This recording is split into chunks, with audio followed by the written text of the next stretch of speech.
I think that's it. There he is.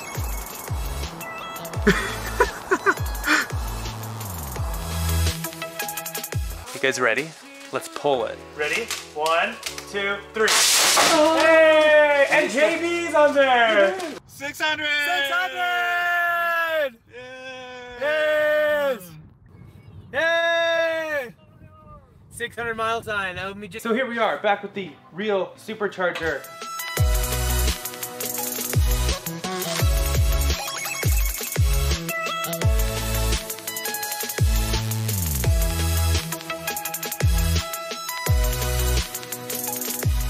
Okay, we are on the test track. So I'd recommend putting your head on the headrest. Okay. There he's ready. Nope. Yep.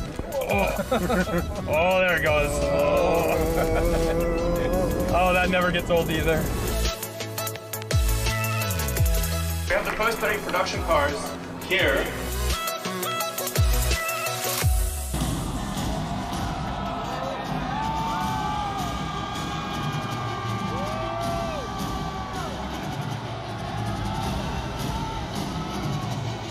Wait, what? Yeah, oh yeah, you watch it. Well, why is he gonna throw it? I don't know, but we're gonna watch it. Yeah. He just used a sledgehammer. What? Well, maybe that was a little too hard.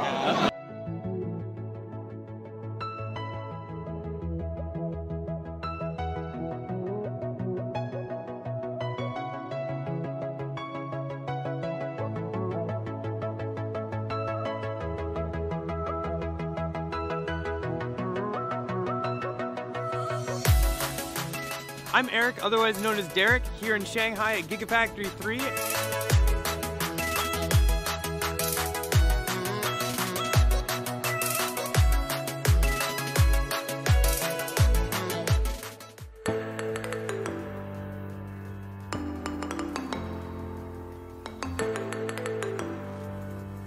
Ballapalooza.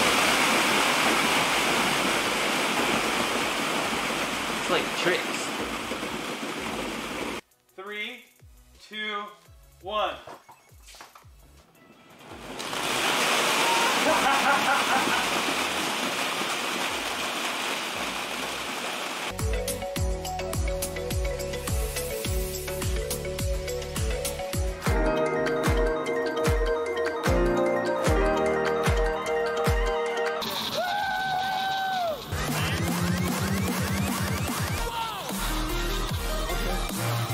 Will it wipe is the big question of the day. Will it wipe? Generic cornflakes. Whoa! It's raining cornflakes! Oh. This is trippy. Look, there's nothing here.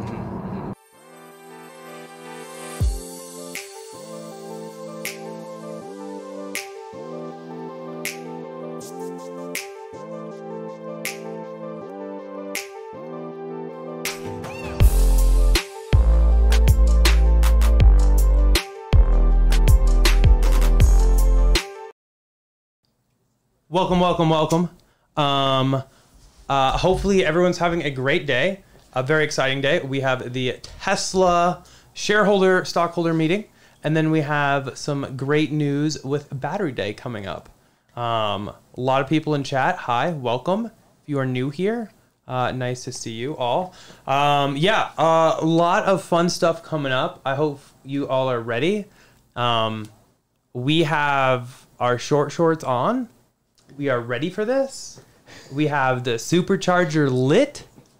Yeah, it's gonna be a good day. So what we're gonna do is we're actually going to be talking a little bit before the live stream for the stockholder shareholder meeting. Then we'll put that up over this and let everyone watch that. Then what we'll go ahead and do is bring it back. We can talk a little bit, hang out, because there'll probably be a little break between the shareholder meeting and Battery Day. And then we will put Battery Day up and then have that up. And then as soon as that is done, we'll bring it back and we'll go ahead and chat, figure out what we learned. Hopefully there's some exciting stuff. We just did a video yesterday. Was it yesterday? Prediction? Yes. Yes. Wednesday. Okay, I don't even know what day it is. And we want to see what all we predicted that actually comes true. Hopefully a lot of it. I mean, I guess we'll kind of tell. But yeah, I don't know. I see a lot of people saying A lot of new names. I see some regulars solid too. state batteries. We got Diego in the chat. Yeah, I see Somebody said, "Let's see some legs." They're seeing more legs now than they've ever seen. I know. But yes, these are the short shorts. Yep, short shorts. So Who wears short shorts? Oh, we got some short shorts. Yeah, I told you it's gonna be a interesting ride today. Yeah. So I mean, God, you guys are hilarious in chat. Holy crap. We got a greetings from Sweden. Welcome. hey. Hope everyone is say hey doing to well. those people in Sweden. Shorts with socks and shoes. That is correct. Yeah. Somebody did the monkey covering his eyes. Oh my God, you guys are hilarious. Yeah, a little different than our usual chats because typically we do a summary of like the weekly Tesla news and then we answer a bunch of user questions and just talk about stuff. But today they're getting ready to start. We don't know if they're going to start Okay, on hold time. on. Oh, We need to focus. Focus. Yeah. We focused? I think we're Pretty good. Looks good enough. Yeah. But Wasn't basically, focusing. today, like Eric said, we're probably not going to talk a lot during the shareholder meeting, but we'll be here for chat. But we don't want to interrupt too much. Yeah. Should be a grand old time. We got Canada. We have some people from Washington, Norway, Germany. Wow, we're all over the place today. Portugal, Denmark, Belgium. Someone said hi from Antarctica. Maryland, Illinois. Wow, everyone's spamming where they're from, and I can't even read that chat. It's going so fast. Holy crap. Welcome, everybody. We literally are worldwide today. That's pretty awesome. But basically, we have the live stream already kind of queued up, ready to go. So we'll just kind of hang out. We can talk about what we expect. And then as soon as it goes on and starts, we will be there. In case you are unfamiliar with these kinds of events, they tend to be a little delayed. Not going to lie. Just kind of the way it works. We have someone from India. Wow. Sydney, Australia. Some Colorado peeps in here. Wow. Cambodia. It is wild. Okay. But, yeah, I don't know. Chat's moving so fast, I honestly can't even read it. Holy crap. I don't think I've ever seen it move that fast. A lot of people thumbs upping the short shorts. So there's a couple different short shorts out. There's the men's, which we are sporting now. Yes. And then there's the women's, which are back there, which we will not be sporting. They were even shorter short shorts. We will not be sporting those because, the human anatomy, but also the sides. Oh, yeah. That's the sides of them. It'll be dangerous on a live stream, but check that out. Yeah. We got different short shorts kind of all over the place. Sexy. And then actually let's enable slow mode. Let me see how to do that. Because I honestly don't know how to enable slow mode. But we're going to figure that out. Let me do this. Live chat. Slow mode. There we go. Let me change that. Okay. Slow mode is on, so it should be a little easier to read. Sorry about that. Let's see. Got a first super chat. Oh wow. Thank you. He said he's beating Which We Bet. Oh my God, Kim, hilarious. Thank you very much for the $5 super chat. Sorry. Yeah. Commented, I'm beating Watch Rebuilds to the super chat today. LOL. Thank you very much for the super chat, Kim. I really appreciate that. We put slow mode on, but there's just so many people in chat. It's a wild ride. Let's see. How long will the event last for? So the stockholder meeting, that's normally what? About an hour? Probably about an hour, because they'll probably talk for like half of that, and then they'll have like questions from all the investors. And not all the investors, but they'll have questions. Yeah, and then I would expect a slight intermission between the two. And then for Battery Day... my guess would be about an hour and a half for that. Yep. So that is what I'm expecting. So, I mean, it'll probably be maybe 2 hours, maybe 2.5. It really depends if they start on time. That's the kicker. Real quick, we have another super chat. Husby, thank you so much for the 55 Nook. Nook, Really appreciate that. With the From- comment of Battery Day. From Norway, I guess, right? Yep, Norway. Wow. So many people in chat right Yeah, now. but it's exciting Battery Day because we have been waiting months for this. Because originally I thought it was supposed to take place back in like June or something like that, or Yeah. maybe May. But then it got delayed a bit just because of with everything going on, everything slowed down and delayed. But it's nice that we're finally, it's finally here. And we made some predictions yesterday, thinking there's going to be new battery format, probably new chemistry, maybe a new cooling system, maybe some new word on supercharging. So it'll be interesting to see what we got right and if we got anything right. I know. That's honestly what I'm curious to know is, did we get anything right? Yeah. But also, did you see, what was that tweet that Elon sent yesterday?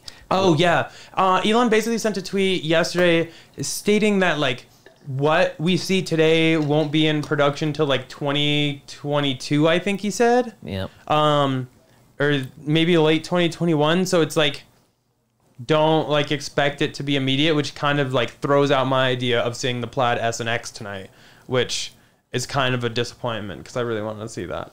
But I don't know. I still expect to see some awesome battery tech. And Tesla doesn't do these without one more thing, or without some Easter eggs. So we're all going to have to really keep our eyes peeled and see what we can see and what might show up. Yeah. Could it be the next gen Roadster with the SpaceX package? Quite possibly. A lot of stuff. Let's see, actually, though.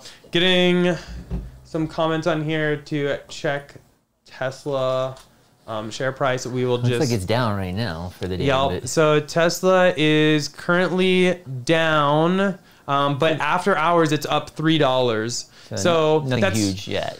Yeah, but that's why they do these earnings calls and everything after hours, because you don't want to affect anything during market being open. And actually, I believe it's illegal too. I'm pretty sure. James said I actually took off work for this. I took the whole week off. We were actually off as well. We were, yeah, just in case we would have gone out to California, but we ended up staying in Colorado. Yep. So we've had the day off as well. Yeah. It's not illegal. Okay, cool. Yeah. I guess it's frowned upon. But, but Tesla's always done it after stock. Yeah, but close. remember back, what was it? It was April of last year when they had Autonomy Day. Yeah. And we were actually on vacation that week, and we were on a cruise ship, and we live streamed from our cruise ship out in the middle of I don't remember where we were, in the Caribbean someplace? Caribbean, yeah, I think middle of Caribbean. That was a cool live stream there, and it was cool to learn about Autonomy Day and what they're coming up with in Autopilot in the future. Yeah. Glass Dome said, I'm missing date night for this. Better be good. Ooh. End up in the doghouse. This could be date night. Come on. That's true. Let's see. Tesla is slowly rising. It's now up 3.4% after hours. So obviously a lot of people anticipating what could potentially happen here. Yeah. See, somebody's talking about, they're asking if we both have Teslas. And yes, we actually have 4 Teslas currently in the garage. We have 2 Model S's and a Model S, and, sorry, I already said models. 2 Model S's, Model 3, and a Model Y. Along with solar, power walls. Yeah. And both the 3 and the Y are both performance models. And we used to have an X, but we sold it last year. Yeah. I love the X, but maybe Plaid. Yeah, maybe we'll do a Plaid. I mean, I was out driving my S today, had to run some errands, and I really like my S still, but I was like thinking, wow, it'll be nice when the new Plaid one does come out. I might be tempted, I'll say that. We might need to get rid of the 75D and bump that down, replace it with the 100D, and then we'll get the Plaid maybe for the other car. Yeah. Let's go. See. Oh, and somebody's wondering, why do we have 4 cars? Well, for only 2 people. There's actually 3 people that live here. So there's 3 people, 4 cars. But one of them is like a racing car, and that's not like a daily driver. The Model 3 Performance is just been used for racing recently. That was the one of Eric's car that was actually sent over to Japan, and it was on display in Japan. And what was the racetrack that was on there? Scuba Circuit. Yeah, so it raced on Scuba Circuit, didn't it get like some record-breaking speed? Yeah, it beat a McLaren... sorry, I'm spacing. Not. Well, it beat a McLaren. The F1. Yeah, but also, you've raced it out at Laguna Seca and Buttonwillow, and Is that the one you took down to Pikes Peak International Raceway or not? I can't Yes. remember. Yeah. So Or no, that was our the friends. previous. Yeah. Oh yeah, I remember where you blew out the tires on that one. Yeah. So, but yeah, so that's why we have 4 cars. But we'll probably be back down to 3 one of these days. And like I said, if we're gonna get the plaid one, we're gonna have to get rid of probably the 75D. Something's gonna be for sale. We're gonna need more room because we got room for 4. We don't have room for 5. So. I just sent out a hilarious tweet. Hi, Miss Lady. If you follow me on Yep. Twitter, you might want to look at that one. Let's see. So a lot of people asking when it's going to start. We have 2 minutes Supposedly. if it's on time. Hopefully it won't be too late because usually the shareholder meetings start a little more on time versus the other events that they have. Yeah. Let's see. Karmacon said, "Why do you use the AE symbol? Are you from Norway?" Not from Norway, but the AE symbol works out great to combine David and Eric, the name, and really love that. Yeah. Really, it just worked out. It just perfectly. combines our 2 names, and again, Yeah. we just pronounce it Derek. We don't use some weird pronunciation. We can say D-ash this or it's just Derek. Yeah. So Let me just throw that on there. Let's see. Tesla price spike. So yeah, just jumped up 6%. I mean, overall did not jump up 6%. It jumped up 2%, like $8. But it is down 6%. It's down $25 today. So I'm kind of curious to see what this does after hours with all this announcement. But tomorrow is going to be what really gets interesting, especially in the market. In that tweet that you just sent out, it actually has pictures of 3 of those 4 cars we were just talking about. There you go. And it's a very embarrassing tweet. Wow. Yeah. And that's under Tesla inventory on Twitter, right? Yeah. It should all be linked in the description if you want to see it. It's a little embarrassing, but you know what? Sometimes you got to live a little.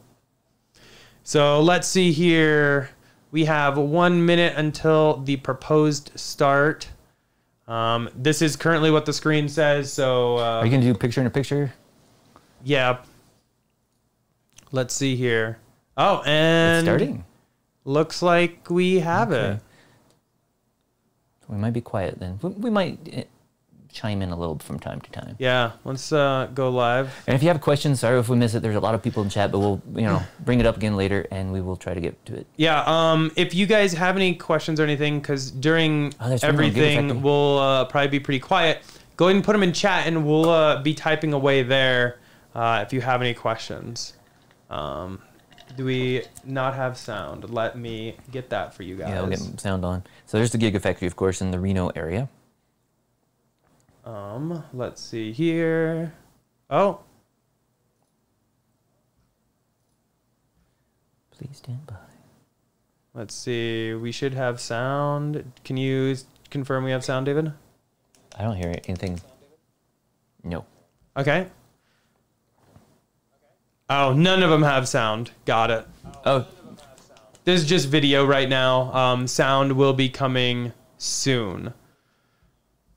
This is just surprised they don't have some tech music. visual. I thought this video used to have music because I've seen this video before another event. yeah, and that's what I thought too, but I guess not. I guess we will have sound as soon as they have sound. Everything is geared. Okay, yeah, they're saying it's Tesla's problem. So yeah. Who knows? I mean, when I talked about like they're sometimes a little late, sometimes audio can be a little finicky at Just first. keep too. everybody occupied, kind of like what we're doing. Exactly. But no, we've actually like been to the factory and The seen all Gigafactory. this. We were at the grand opening of the Gigafactory. That was back in the summer, like July 28th Okay, or so now we have audio. of 2016. Remember that? Oh no, that was my audio that kicked in. Yep. Yeah. So we were at the grand opening of the Gigafactory, around the end of July 2016, and that was really cool because it's I think more than doubled in size since we were there. But we got to go on a tour and see the facilities, and at the time they were building the Powerwall, like the first Powerwall. They weren't even building the Powerwall 2s yet. Right. And we got to see those on the assembly line, and got to see the battery, like what's the aging room or whatever it was, where they have the batteries all lined up, and they were like shooting out like bullets. Remember that? It was like Yeah, it was when pretty they were coming wild. off the line, and then got to see all those Powerwalls were actually shipped out in wooden crates, but they quickly shipped over to Powerwall 2, which are what we have. Yeah. Everyone said everyone's selling their stock because there's no sound on the video. Yeah. Hopefully Tesla puts sound on it soon, but this is what we are getting from them. They don't have any sound currently. As soon as they do, though, we will, of course, have that here for you guys. Somebody said going bankrupt without sound. Yeah.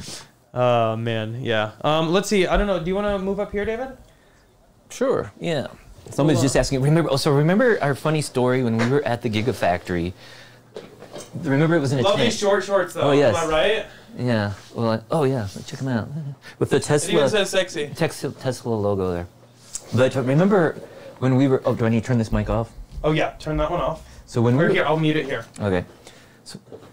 So when we were at the Gigafactory, wasn't the Gigafactory one? When it was in the tent, and the woman that was standing behind us was very loud, and she was like yelling in our ear, and she was saying how much she loved Elon and that she wanted to, populate Mars with him, and it was. I think she'd had a little bit too much to drink, but it was a nice. She event. definitely had too much to drink. I turned that on just so we can hear. Yeah, that lady was pretty wild. I don't know if any of you guys remember that. It was We nuts. saw later. They seem to have edited her from the video. Andrew said, "Come sit on my lap, David." Weird flex. I don't know. But I love it.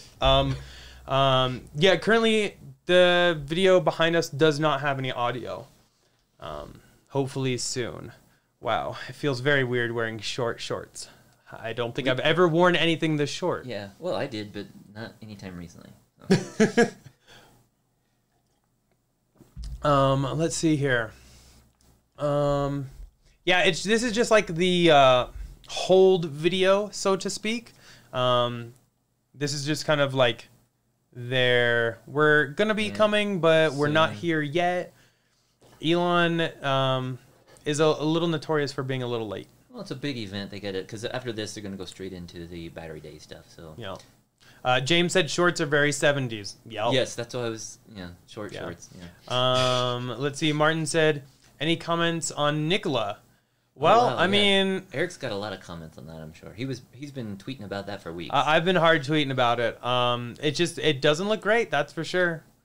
Yeah, there's a lot of crazy stuff going on with that.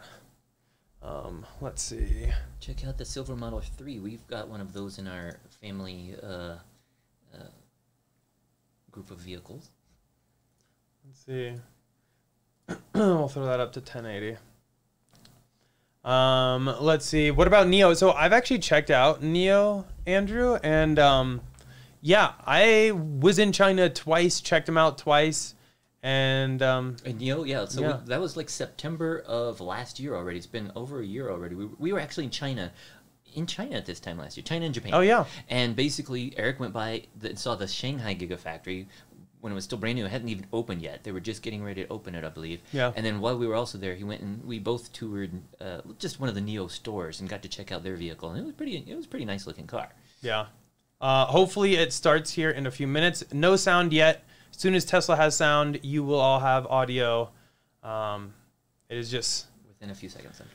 Tesla getting everything prepped on their end. Let's see. I saw a couple comments here.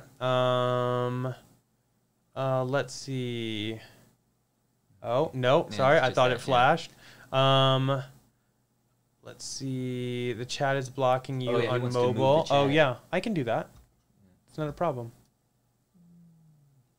Boop. Hopefully that helps. Yep. Let's see. All Electric Tech said, did I set up my new gaming PC? It's actually my new live stream PC. Yeah. But no, the case was the wrong one. Now the alert box is over our faces. Oh, Haha. they're saying my mic's near zero. Oh, do I need to be closer to it? You need to move this over since we turned my Well, mic off. So. This one actually also is set for me. So we'll have to see how We'll that try works. this. So let me know if you can't hear me. I'm on this side. If you can't hear me, then we'll maybe turn my mic back on. Yeah. Oh, they said perfect. Okay. You just needed to be a little closer. Oh, I think it's getting ready to start. Okay, where's the sound? Oh, and No, they stopped again. what teases? We do own Tesla stock, but we don't. Yep. We're not like some of the top. I mean, I don't own shareholders. like No, we're not like millionaires. millions of So they're shares. saying I need my mic back on. So why don't you Okay. I can sit over here. You can turn mine back up, and then mine's actually still. Yeah, you Yeah, just it's need still to hooked. adjust the You just need to balance. press the red button. The red button. The one that's yep. And boom. Okay, so hopefully my mic is better now. Yeah. Do we even need this? To hear yes. Oh. Yeah, let's see. Okay, so hopefully, okay, so anyways, yeah, we do have stock, and it's nice we have 5 times as many shares now after this recent stock split. Yeah. Actually, we have more than that because we bought more and more, so, but, yeah. Let's see. Yeah, and see, the Z-Funk's saying he doesn't think the Model Y, we don't think either the Model 3 or Model Y will be affected right away. As Elon tweeted the other day, this is more future technology, so they're going to, starting it's kind of research and development, and they'll be probably working on it at the Fremont factory at that Roadrunner building. And then probably see it first, I would guess, in the Roadster, and then probably bring it out in other cars later. But like you said, it's going to be 2022, so it's not going to be coming out in the next few months, and you're not going to want to cancel your order or anything if you have a car on order for the 4th quarter of this year. Yeah. Let's see. A lot of people expecting it to be $500 by the morning per share. That would be nice. Wild. That'd be pretty epic. I would not complain. It was around there back before the split, because it was up to 2,500 or 2,400, so it was pretty close to that. But it'd be nice, yeah, if it get back up there. Yep. Let's see. I mean, we are currently 8 minutes late on Tesla's side. Guess we will see when they start back up. But hopefully, yeah, like we also had a prediction in a video I forgot to mention earlier. We're thinking maybe there will be some news about the Powerwall, because the current Powerwall 2s have been out for like about 3 years, I think. Because, yeah, they had the Powerwall, the original Powerwall in 2016, and then I think it was sometime in 2017 they came out with the Powerwall 2, which has a capacity of about 13.5 kilowatt hours. So it'd be nice if this new technology, or even if it's just the newer, more dense cells, maybe they can bump that up to like 20 kilowatt hours, or it'd be nice if they can go even further, but yeah. Yeah. Hopefully we'll get some Powerwall news. Some people said nice shorts, too. David. We are both actually again, rocking our Tesla shorts. Oh, whoops. Yeah, except I just got stuck. Oh, yeah. Don't ruin that. Microphone. That's an $1,800 mic. So and they have Tesla on the front and sexy on the back. So, yeah, we don't typically wear this. Can't be too revealing. This is YouTube, folks. Yeah, this isn't our usual attire, but we came prepared today. This is my usual attire. We're bringing sexy back to the Battery Day. Yeah. Oh, man. Let's see. Okay, a bunch of chat messages just came in, and now I'm trying to follow. That's 4 too many white legs from Diego. Yes. Yeah, sorry. Yeah. Unfortunately, I got white legs. It is what it is. Yeah. If my parents are watching, I'm sorry. Please do not look. I'm sure they were. I heard your mom earlier asking you when the stream was. Was she really? Yeah, mine might even be watching today. Who Oh, knows? boy. Sorry, moms. But, sorry. Let's see. Yeah, a lot of people saying he's always late. Somebody said, I bet he'll be 20 minutes late. And now somebody wants the other mic, so maybe I should sit. Oh, you kind of went there. Yeah. Currently, there's no sound on Tesla's side.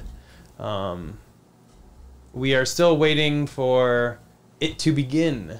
Hopefully sooner than later. I don't know if maybe they have a delay. See that? Yeah, he said this too. One of the mics is delayed. And someone said they're fine. Oh, I don't know. Yeah. But maybe Tesla has a slight delay on their side too, so the shareholder meeting might have started and might be just a few minutes late. We are still live on this, so I saw somebody should be any time now. Somebody's asking if they can put a Powerwall on the roof rack.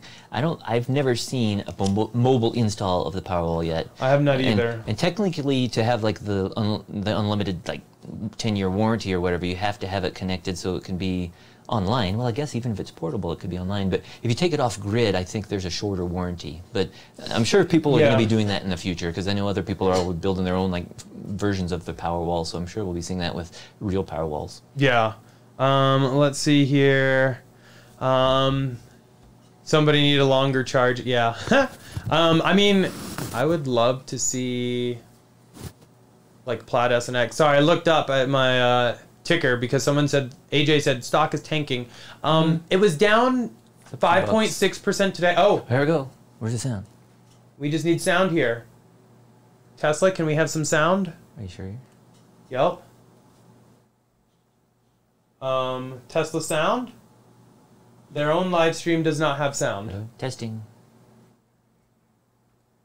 Sound should be hitting. Looks like he's ready. Look at that big screen. He's ready. He's just waiting for everything to be turned on. Is that on. about where the Model 3 event was, when we were at the Model 3 event in 2017? I think so. Like the stage behind the factory. Good afternoon, everyone. There we go. Good afternoon, everyone. Is sound good for you guys? Welcome to Tesla's 2020 annual meeting Just let me know. Stockholders. We're really excited that you could be here with us today. My name is Al Prescott. I'm Tesla's Vice President of Too Legal. quiet? Okay, we can turn it up a bit. There'll be two parts of today's meeting. First, the formal part of the meeting will get out of the way, which will cover the 7 items that stockholders have been asked to vote on. After the voting, I'll introduce Tesla's co-founder and CEO, Elon Musk, who'll give a presentation about the company update and year in review. And then following the conclusion of the stockholder meeting, we'll start our separate Battery Day event. At this time, I'd like to thank the members of the Tesla team and our board, especially those who were able to make it out here in person today, as well as to our representative from PricewaterhouseCoopers, Tesla's independent auditor, who's also here. But before we begin, I'd like to introduce you to Robin Denholm, the chairwoman of Tesla, who would like to say a few words remotely.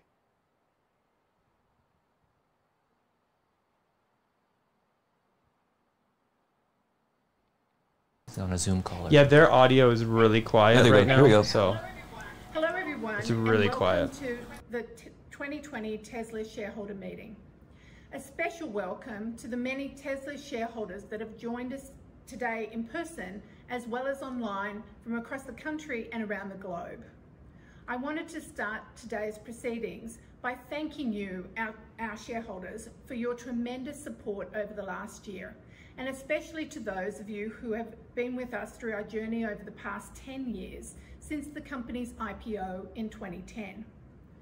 While we have stayed true to our mission of accelerating the world's transition to sustainable energy, in many ways, our company has evolved beyond recognition over the past decade, and that is a great thing. In fact, the pace of developments and the evolution of Tesla has further accelerated over the past 15 months since I last addressed you in June of 2019. You'll hear more about many of the specific achievements from Elon later in the agenda, but I would like to take this opportunity to thank all of our Tesla employees across the globe who have done a tremendous job of executing and staying focused on delivering for our customers and shareholders as the world has gone through one of the most challenging periods in our lifetimes. As a board, we have always taken a long-term view.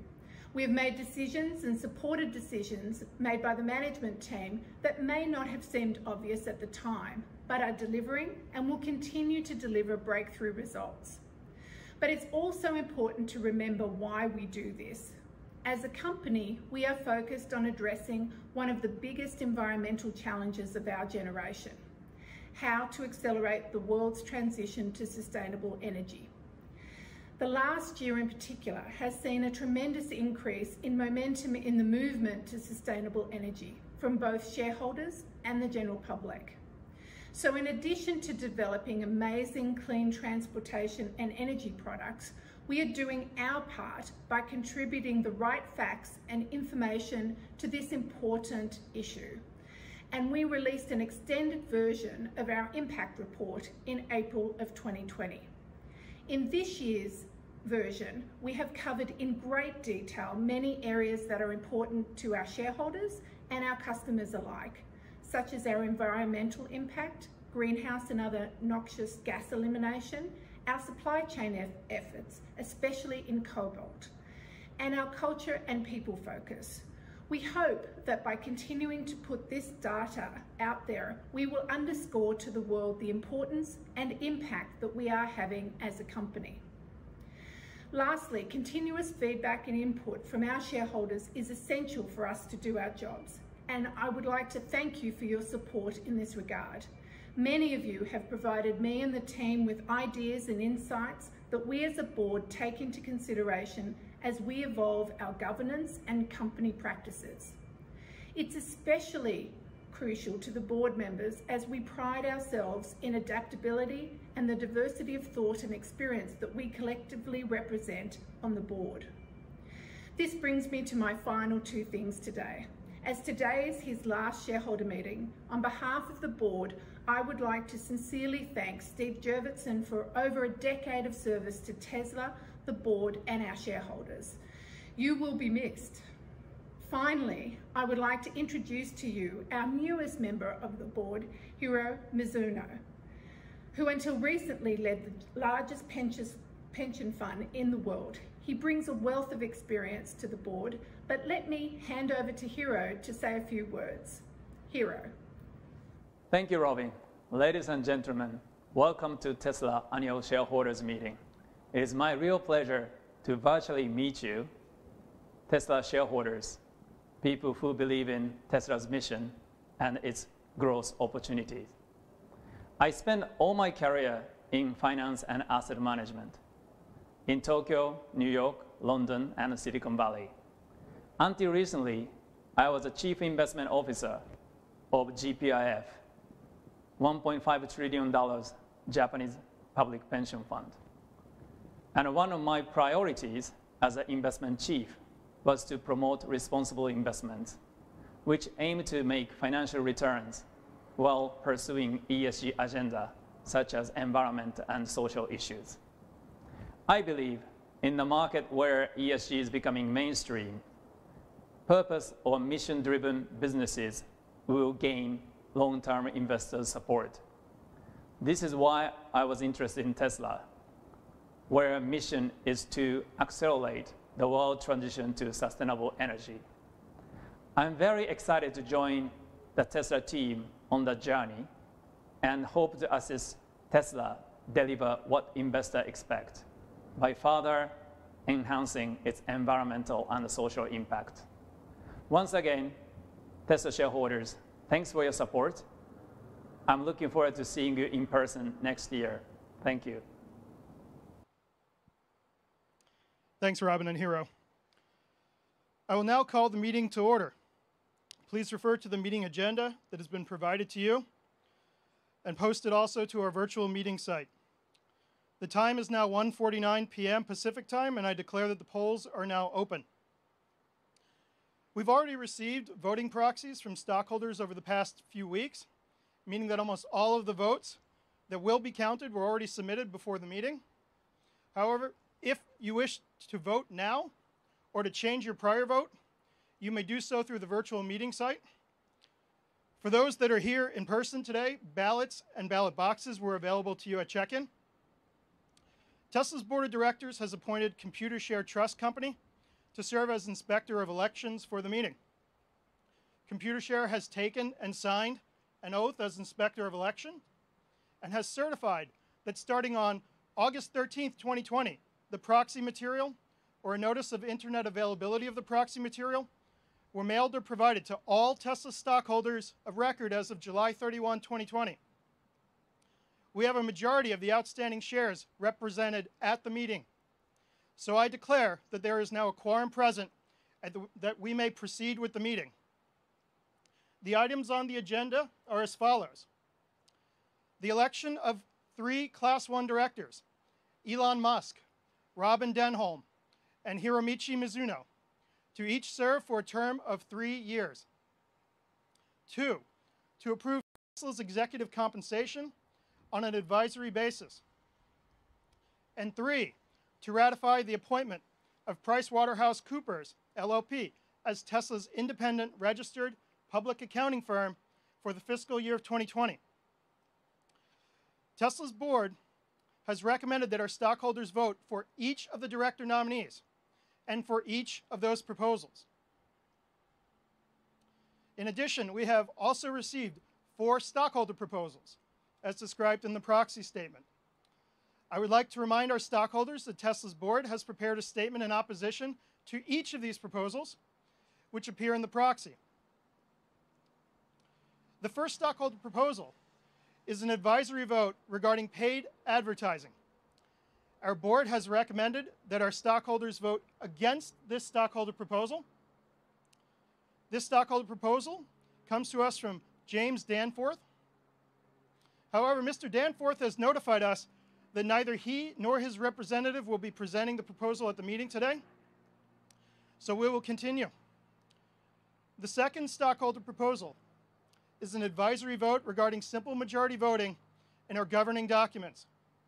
Our board has recommended that our stockholders vote against this stockholder proposal. The proposal comes from James McRitchie, who is on the line to present the proposal today. Mr. McRitchie, I would like to invite you now to present. You'll have 3 minutes.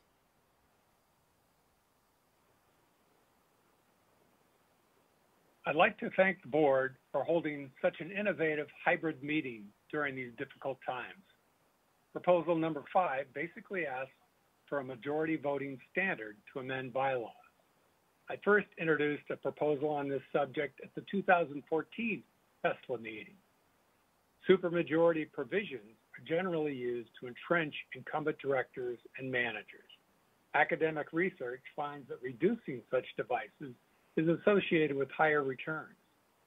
The board's opposition statement argues they tried to adopt a majority standard last year, but shareholders rejected it. However, 99.6% of shares voted for the proposal. Only 0.4% voted against it. The problem was that a little more than 35% of shares went unvoted. The vast majority of retail shareholders often don't bother to vote. Since only 65% of shares were voted, we didn't achieve the 66.67% necessary to overturn the current supermajority bylaw. It appears the proposal failed primarily for 3 reasons. 1, the board put forth less than robust arguments in favor. 2, they added confusion with another proposal to reclassify the board not into a single class, that's the norm, but into 2 classes, elected in alternating years. 3rd, the board also failed to make a substantial effort to solicit votes in favor. Also, please consider this proposal in context with other poor corporate governance provisions at Tesla. First, shareholders can only remove directors for cause.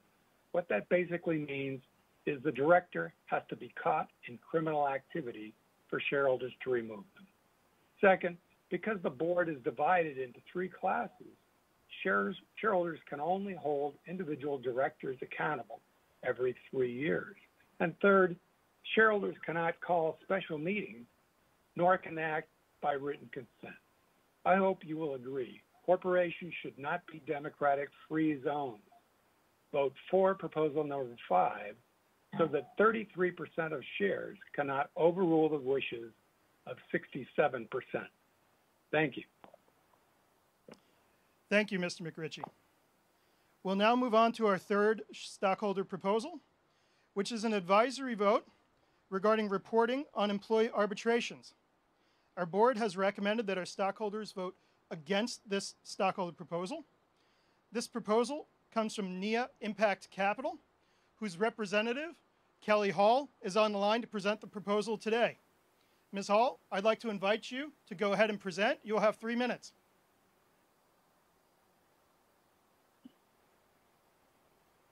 Hello, my name is Dr. Kristen Hull, and I'm the founder and CEO of NIA Impact Capital. I formally move Proposal 6. This resolution requests that Tesla's Board of Directors oversee the preparation of a report on the impact of the use of mandatory arbitration on Tesla's employees and on its workplace culture. The report will evaluate the association of Tesla's current use of arbitration with the prevalence of both harassment and discrimination in its workplace, and on employees' ability to seek redress should harassment or discrimination occur.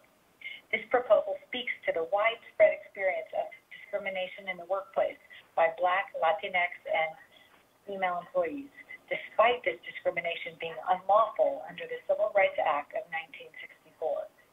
Tesla has faced a number of serious allegations of racism and sexism at its Buffalo and Fremont plants. Companies that allow bias, discrimination, and harassment in their workplaces are at risk for unnecessary legal, brand, financial, and human capital issues. Support for this resolution is warranted for the following 5 reasons.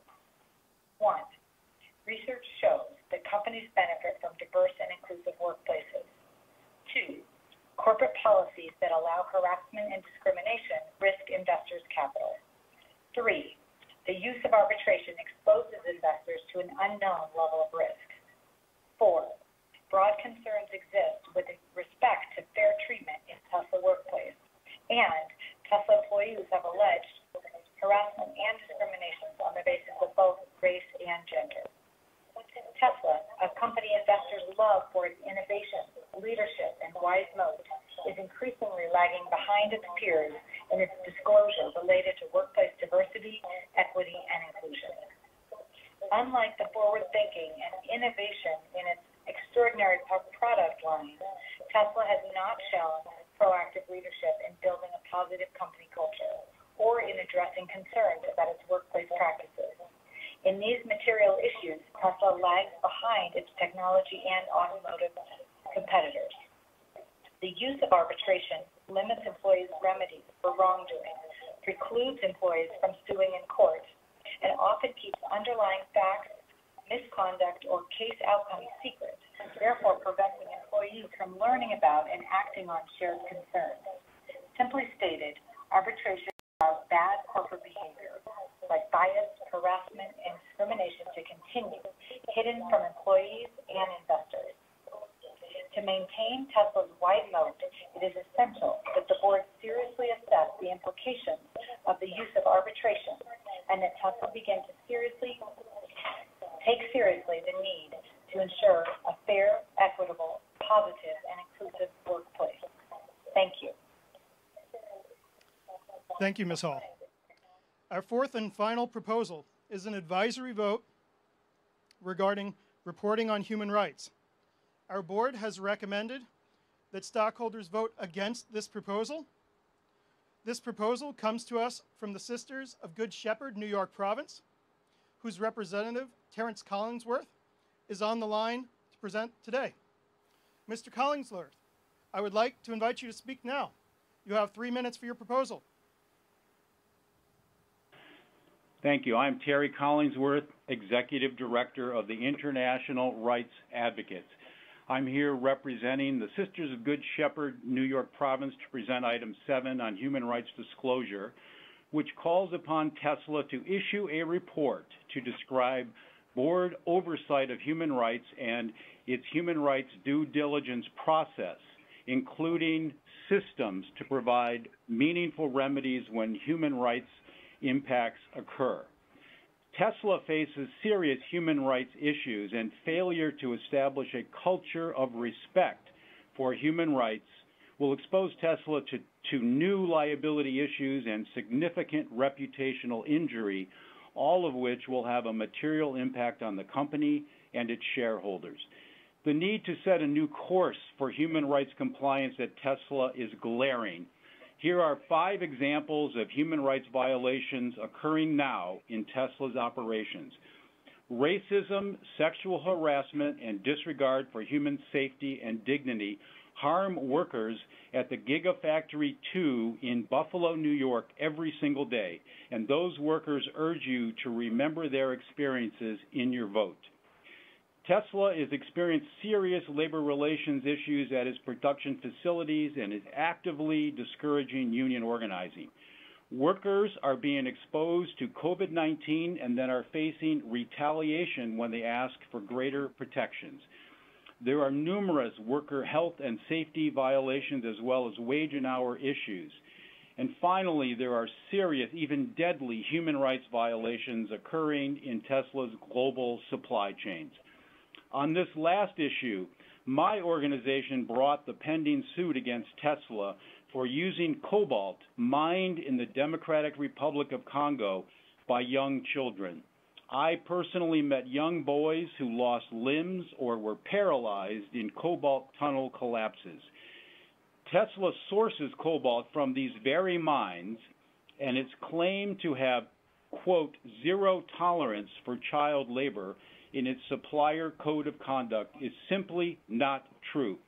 Tesla is not only tolerating child labor in its cobalt supply chain, it is tolerating the death and maiming of young child minors. This demonstrates why the company must circle back and begin a process to report on its treatment of human rights issues as requested in this proposal. I think consumers will have zero tolerance for a company that is exposed as being indifferent to killing and maiming child minors. We are hopeful that Tesla's innovative spirit can be brought to bear on making human rights a priority at the company. For example, if Elon Musk cared about implementing a zero-tolerance child labor policy, instead of having a useless paper policy, Tesla could employ satellites or drones at every mine it sources from to actually monitor child labor. I encourage all Tesla shareholders to vote for Item 7, Human Rights Disclosure. Thank you for your attention. Thank you, Mr. Collinsworth. At this time, I'd like to thank our stockholders for all of their active participation in today's meeting and for those who just presented on the line. I'd also like to read some of the comments that have been submitted by you over the course of the meeting. The first comment comes from Michael Overbaugh. I take great pride in the fact that we haven't had to stoop to the level of what advertising represents to get where we are today.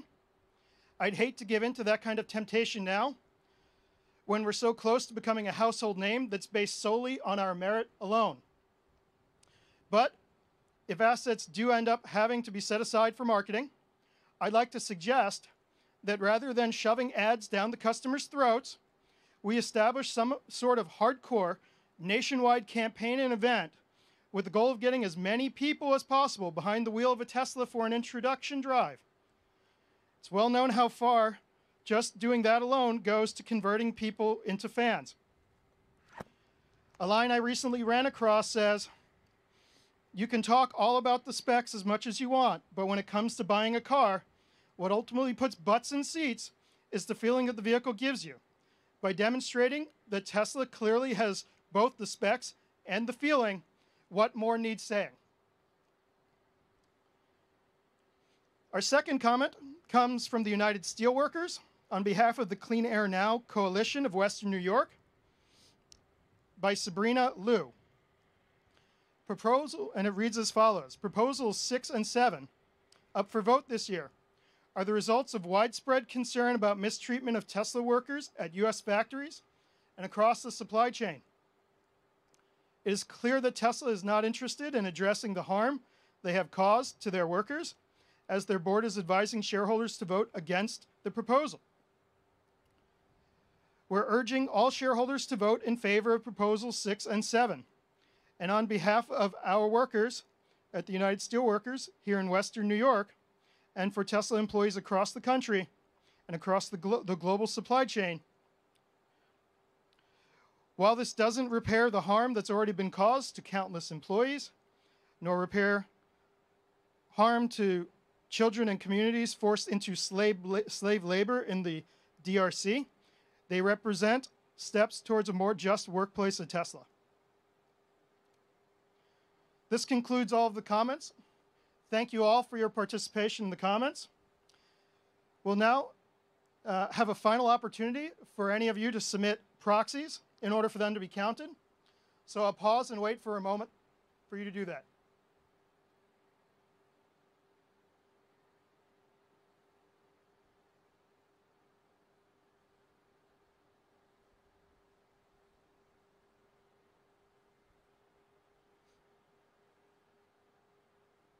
Okay, I declare that the polls are now closed.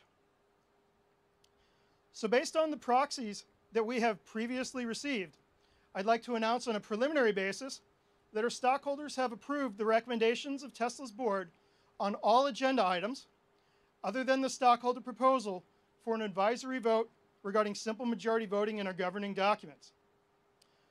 After the final tabulation is completed, we'll formally announce the results of the voting by filing a Form 8-K with the SEC within 4 business days of today.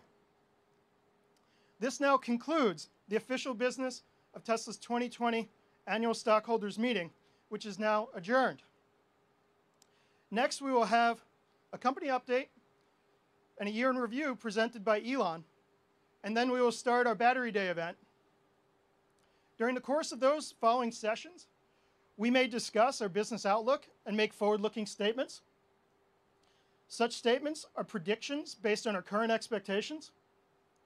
Actual events or results could materially differ due to a number of risks and uncertainties, including those disclosed in our most recent 10-Q filed with the SEC. These forward-looking statements represent our views as of today. They shouldn't be relied on after today, and we disclaim any obligation to update them after today as well. We will now continue with the company update and year in review. And it's my pleasure to introduce Tesla co-founder and CEO, Mr. Elon Musk.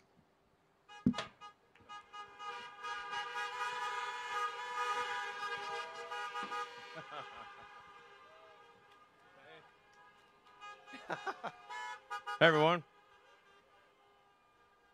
Well, I mean, this is definitely a new approach. We got the Tesla drive-in movie theater, basically. It's good to see everyone. It's a little hard to read the room with everyone being in cars, but it's it's the only way we could do it. So hopefully it's cool, and hopefully you can hear me. Can you guys hear me? Okay. All right, great. All right, well, thanks for coming. I think it's been an incredible year, and I'd like to thank you for your support through tough times, good times. It's been great. Really appreciate everyone who's put their hard-earned money into Tesla, and I think it's worked out pretty well. This has been a good year, and I think there's many good years to come. So I'll go through the sort of the shareholder presentation, I think, fairly quickly, because the sort of real main event here is Battery Day. So, really, I'm just going through a recap of what's happened over the past year or so.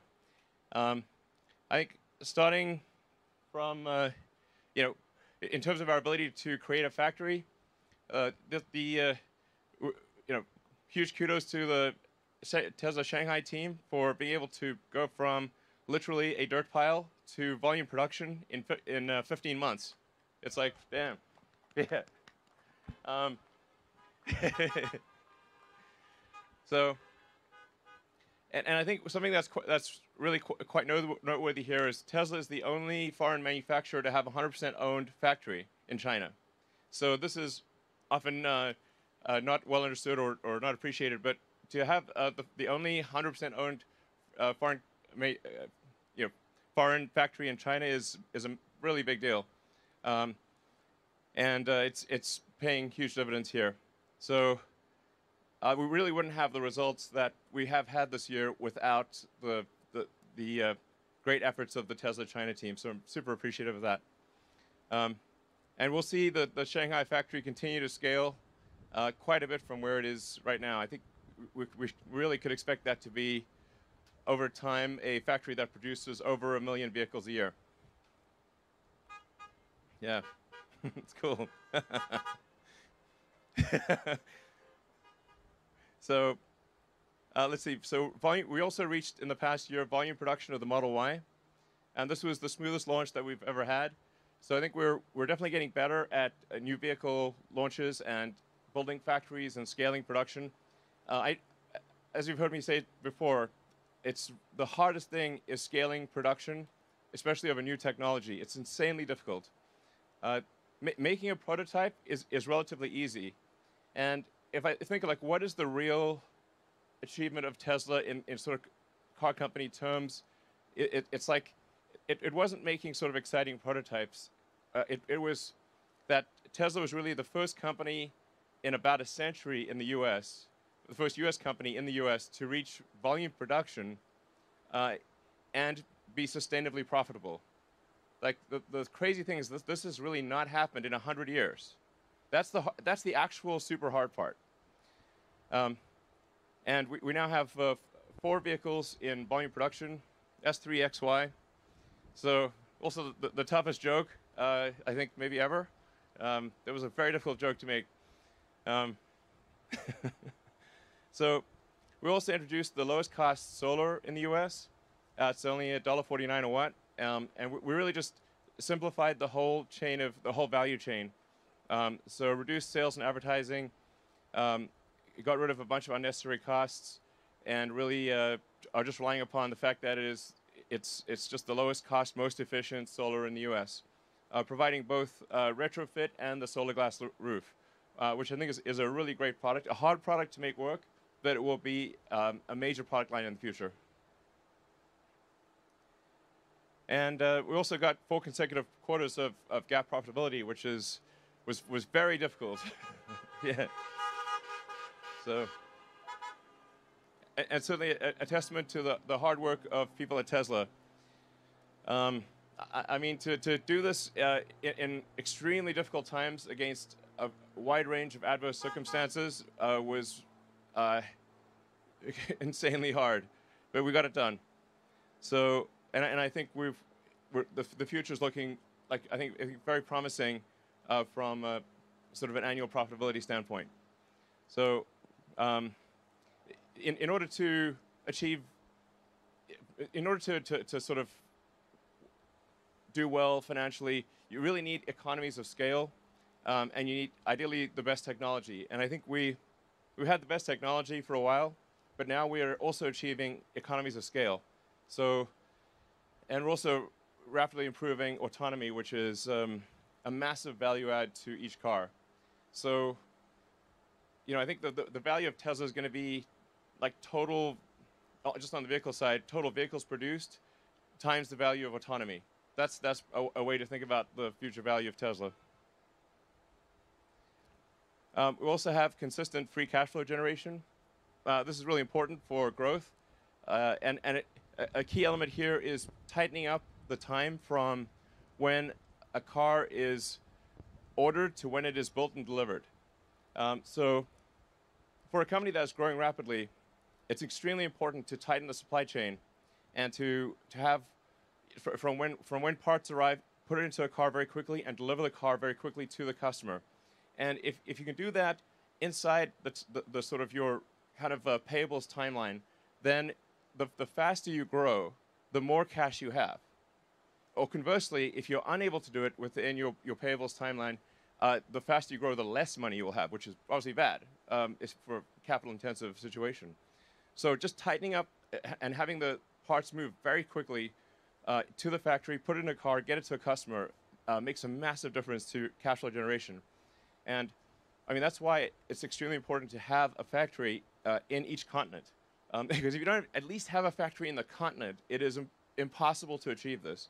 So having a factory in China that's able to serve China, and then you know, soon many other countries in the region, will be key to us tightening that total sort of chain of cash flow and getting it, essentially the faster we grow, the more cash. This is really important. That's also why it's important to have Giga Berlin complete, because then we'll have a factory in China, a factory in the U.S., and soon a second factory in the U.S. in Austin, and a factory in Europe. And I mean, even for Giga Texas in Austin, even if we had exactly the same costs as in California, it would still be advantageous to do it there because it's roughly 2/3 of the way across the U.S. So in terms of delivering cars to the central U.S. and to the East Coast, it's just faster, costs less, and it fundamentally improves our economics. So I think this is also maybe something that's not fully appreciated of just how important it is to have a factory at least on the continent or reasonably close to where the end customers is, so you can tighten that whole chain. Industry performance. We've you know, while the rest of industry has gone down, Tesla has gone up. And I think this speaks to thanks.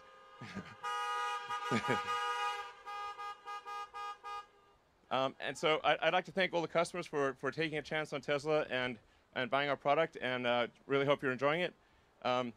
This is really, you know, our sales, as Al was saying, really grow by word of mouth. So this is really, I think, a very pure, you know, it's very pure in the sense that it's like, it's growing on the basis of existing owners recommending it to new customers. This is really, I think, a good way to grow. And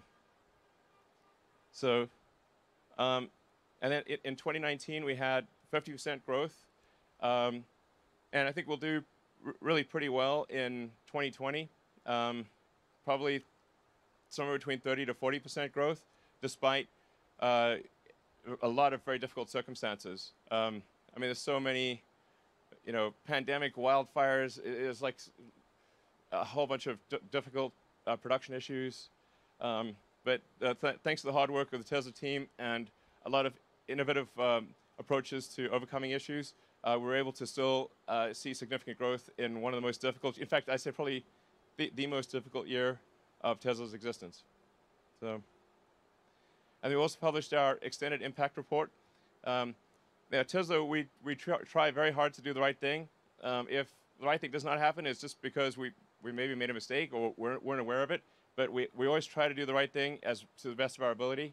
And then we published the extended impact report to show, just a sort of a self-examination of, okay, what are we doing right? What are we doing wrong? What can we do better in the future? We're definitely trying to accomplish the most good. And so, if we occasionally make a mistake, we work quickly to fix it and do the right thing. So, it's worth looking at like the average life cycle emissions in the U.S. And just how much better a Tesla is or an electric car than any other than any kind of gasoline car. And what we'll talk about in the battery day is also just how much the grids around the world and actually, especially in the U.S., are greening. It's actually much faster than I think people realize. The U.S. is moving towards sustainable energy. And so as we move more and more to sustainable energy, then effectively you end up building the solar factories and the car factories themselves with solar. Over time you do, or with sustainable energy. Over time you'll even mine with sustainable energy, and eventually it will get to an effective emissions of 0. So that's where things will end up. Yeah. So we also have safety at the core of our design. The Tesla cars are the safest cars ever designed. We have the lowest probability of injury of any cars ever tested by the U.S. government, and that's just passive safety. When you add active safety into that, it's even better. It's really, if safety is important to you, which obviously it is, the safest car you could drive is a Tesla. So, I think some people aren't aware of this, but it's really, safety is paramount. It is actually the #1 design objective when we build a Tesla is safety. Our factories are also becoming safer, and if you look at the sort of accidents per total vehicle made, it's dramatically better than in the past, and it's already better than industry average, and we're confident we can get it to the best in the auto industry. Autopilot functionality continues to improve, and you can see it in the safety report that we publish every quarter. It's just getting better and better. The U.S. average for collisions is roughly 2.1 per million miles, and with autopilot engaged, it's 0.3. I mean, this is a profound difference. It really massive, and this will get even better.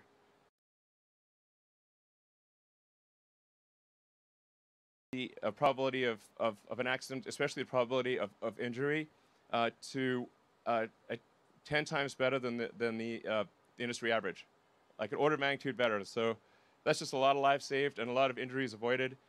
So that's a huge priority for us.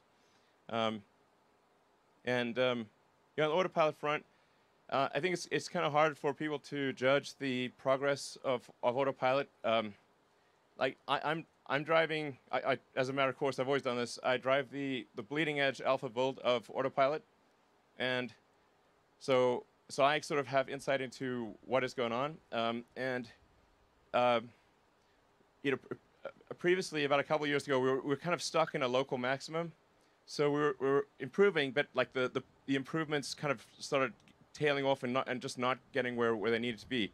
I call this sort of getting trapped in a local maximum. And so we had to do a fundamental rewrite of the entire autopilot software stack, and all of the labeling software as well.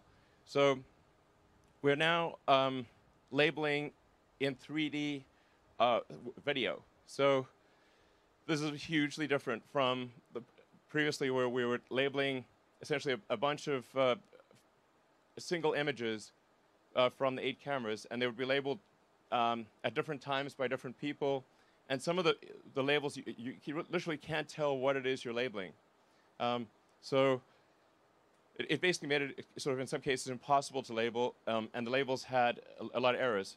Now, with our new labeling tools, we label it in video. So we actually label entire video segments, and the system, so you get basically a surround video thing to label, and with the surround video and with time. So it's now taking all cameras simultaneously, and looking at how the images change over time and labeling that.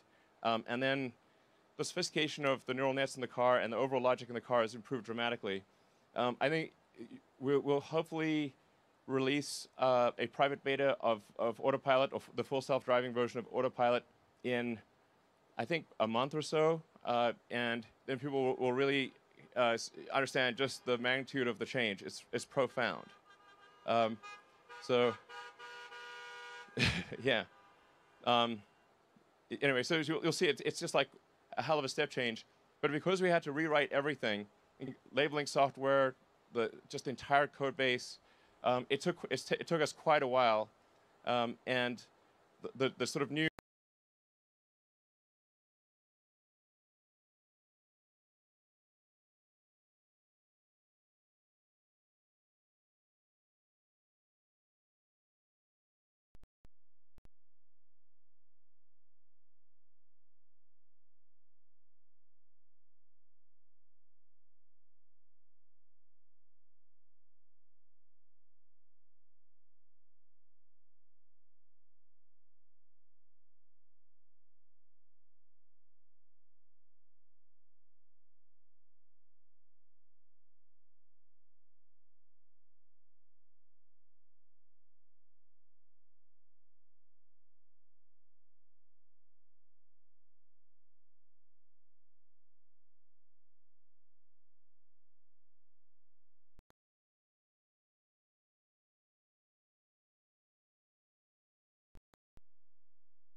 is making even faster progress. So, where's your speaker at? Yeah.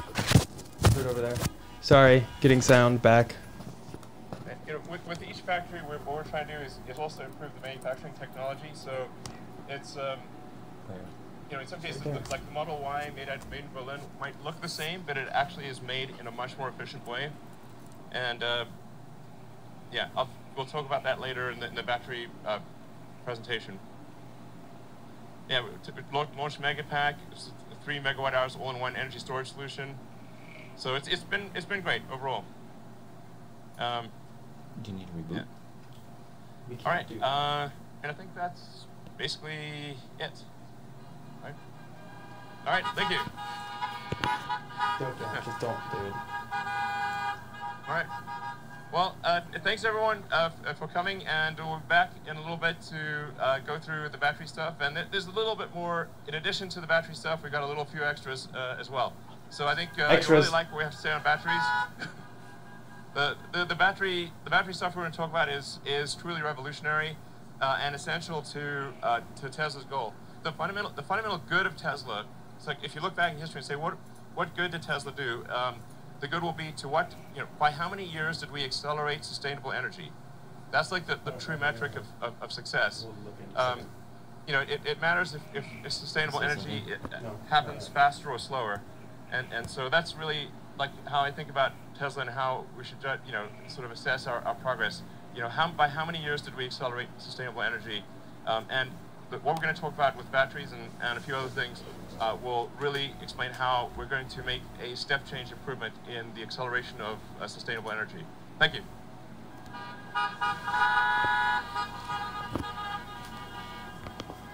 Okay. So this is the intermission. And while it's on intermission, David will entertain everybody while I try to figure out why all of a sudden we had the audio cut. I don't know.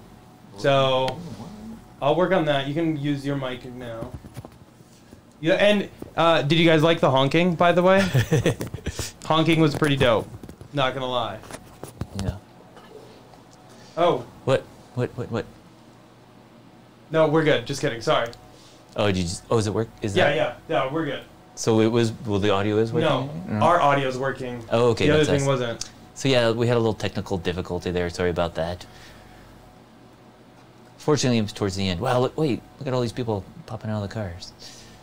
Hey. Is it working now? Yes. No, it's not. It's not.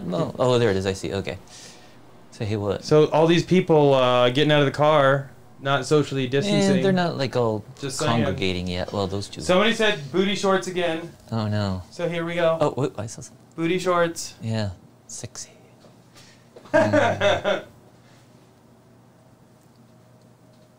See what people are talking about. Yeah. That's what happens when you're. Oh, there you go. No, that's. Yeah. I'll get. Somebody wants you to do some squats. I could probably use some squats, not gonna lie. Okay, so let's see here. We're not socially distancing because we live together, so it's in the same household, so. I think this is new, so I think this is what it's like labeling it as now, which is odd. You can try it and see. Play some, can you put some like copyright-free stuff on there or something? Or play one of your own videos. Move real quick. We're looking at the... Hopefully the information isn't too long. But yeah, go stretch your legs. Yeah, it's a good time. If you want to like stretch your legs, go get a drink, anything like that. Now is a great time to do that. We are just making sure everything is looking good on our end.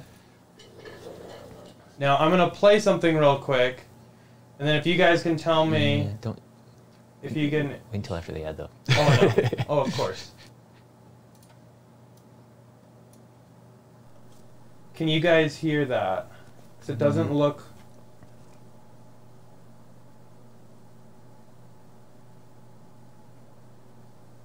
No. Okay. Well, I'll figure this out. As far as what we just heard, a lot of that was the shareholder stuff, which can be a little dry.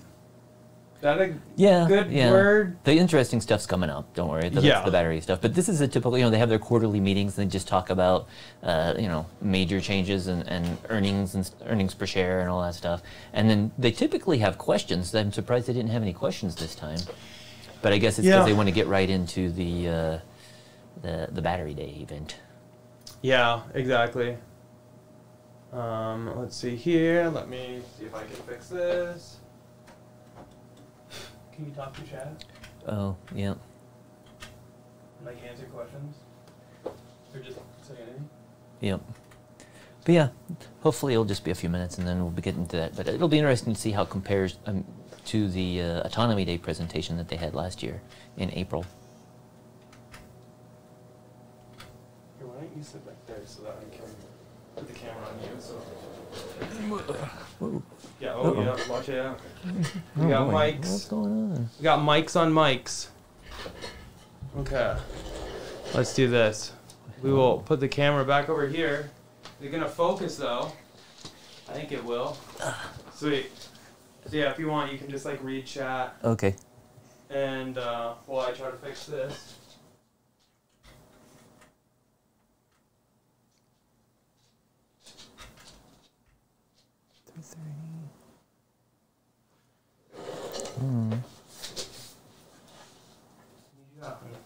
Yeah, sorry, Diego. I moved to the back here. I know I can't be up front all the time. I might move back up there later, but Eric's, he will. I was Eric's doing some working on work some and technical things, and so it would have been my butt in getting out of the everyone's way. face. Come here, Layden. Come here, Kate. Oh, Eric, they started to use the NASDAQ website for live after hour stuff. It refreshes better than what that stock ticker was. Oh, well, I'll so check we'll have it to out. take a look for that one. Yeah. Kit, come here, Kit. Come here, Kit. Oh well, the dogs are just checking up on things. Yeah, it's kind of weird. Ken was asking, why isn't their Tesla stream better? It's weird because sometimes it's been good, sometimes not. I don't know over the years, and I know it's hard to live stream too. We've been at several events, and it seems like everybody's trying to stream it, and so then there's no cell phone network coverage, and it can be bad. But I can remember at some of the events, some of the YouTube presentations were like better, or they were online when Tesla's own presentation was offline. So it's just kind of weird how they have problems still sometimes. But yeah, but they had some problems with sound earlier, and now it looks like this sound issue is actually our issue. So Eric's looking at it. But they're still on break, so Yeah. It's intermission. The battery day hasn't started yet. They're just kind of showing. It's kind of cool how they have everybody lined up in their Model Ys and Model 3s there.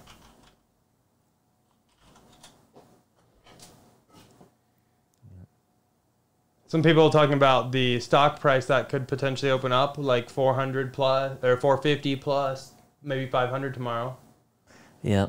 Yeah, this is the typical shareholder meeting, not the most exciting. It's when they do the actual event, when they announce new stuff. And again, this event isn't going to be talking about new products that are going to be available right away, we don't think. It's probably just new technology they're going to be using, and maybe some new batteries or new battery chemistry. Eventually, we'll be getting into the cars and predict, low volume at first because they're doing it right there, research and development at the Fremont factory or nearby. So it might be a while before we see these cells, the new cells, whatever they are, being produced at the Gigafactory in Reno or down in Austin. So yeah, John Check just did a super chat. He was commenting about them saying Tesla's being mean to their employees, and I mean, I don't think that's the case. I think overall Tesla's probably one of the best companies to work for. I know there's always a bad apple where somebody treats somebody poorly, but that's not Tesla as a whole. So.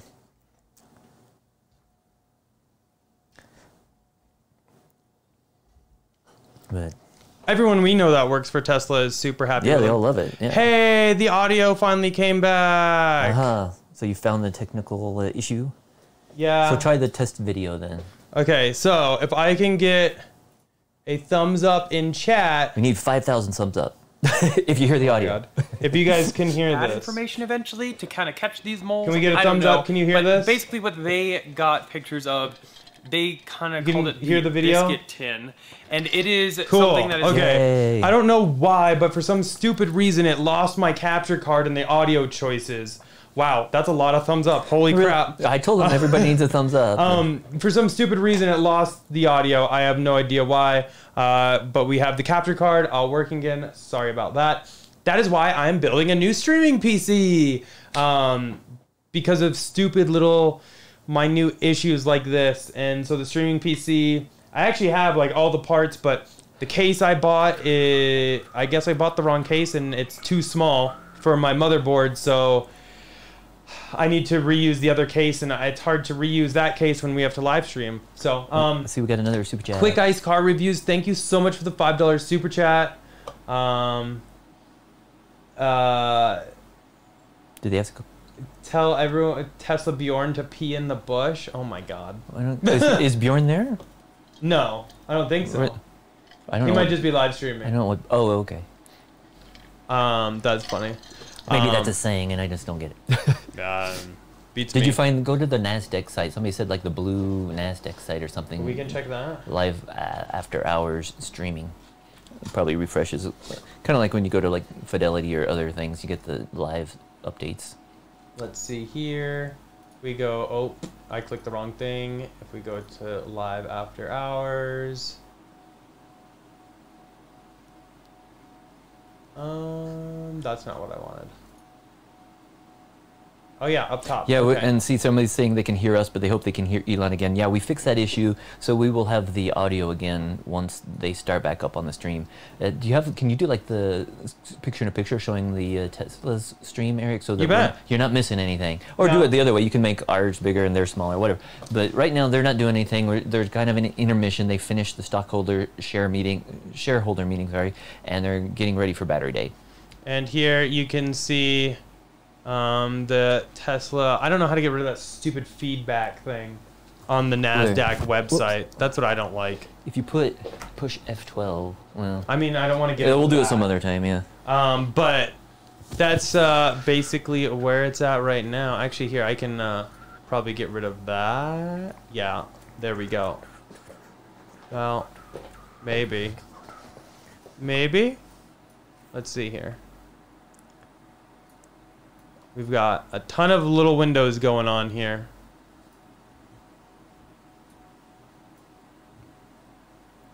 There we go. Maybe. Haha. Anyway, it'll be back in time for the Battery Day. But I am excited to see what they talk about. Now, as far as how long we have to wait, no idea. I would assume it won't be too long. Yeah. So the stock, where's the stock at now? It's like 435. The stock is at 435 now. Yeah, so not a huge. We're up 1140. Yeah, it's still pretty good, but after hours. It'd be interesting to see it, but I guess we haven't seen the Battery Day unveiling thing yet, so we have no idea. We can't see if it's going to go up $5 or $50. Who knows?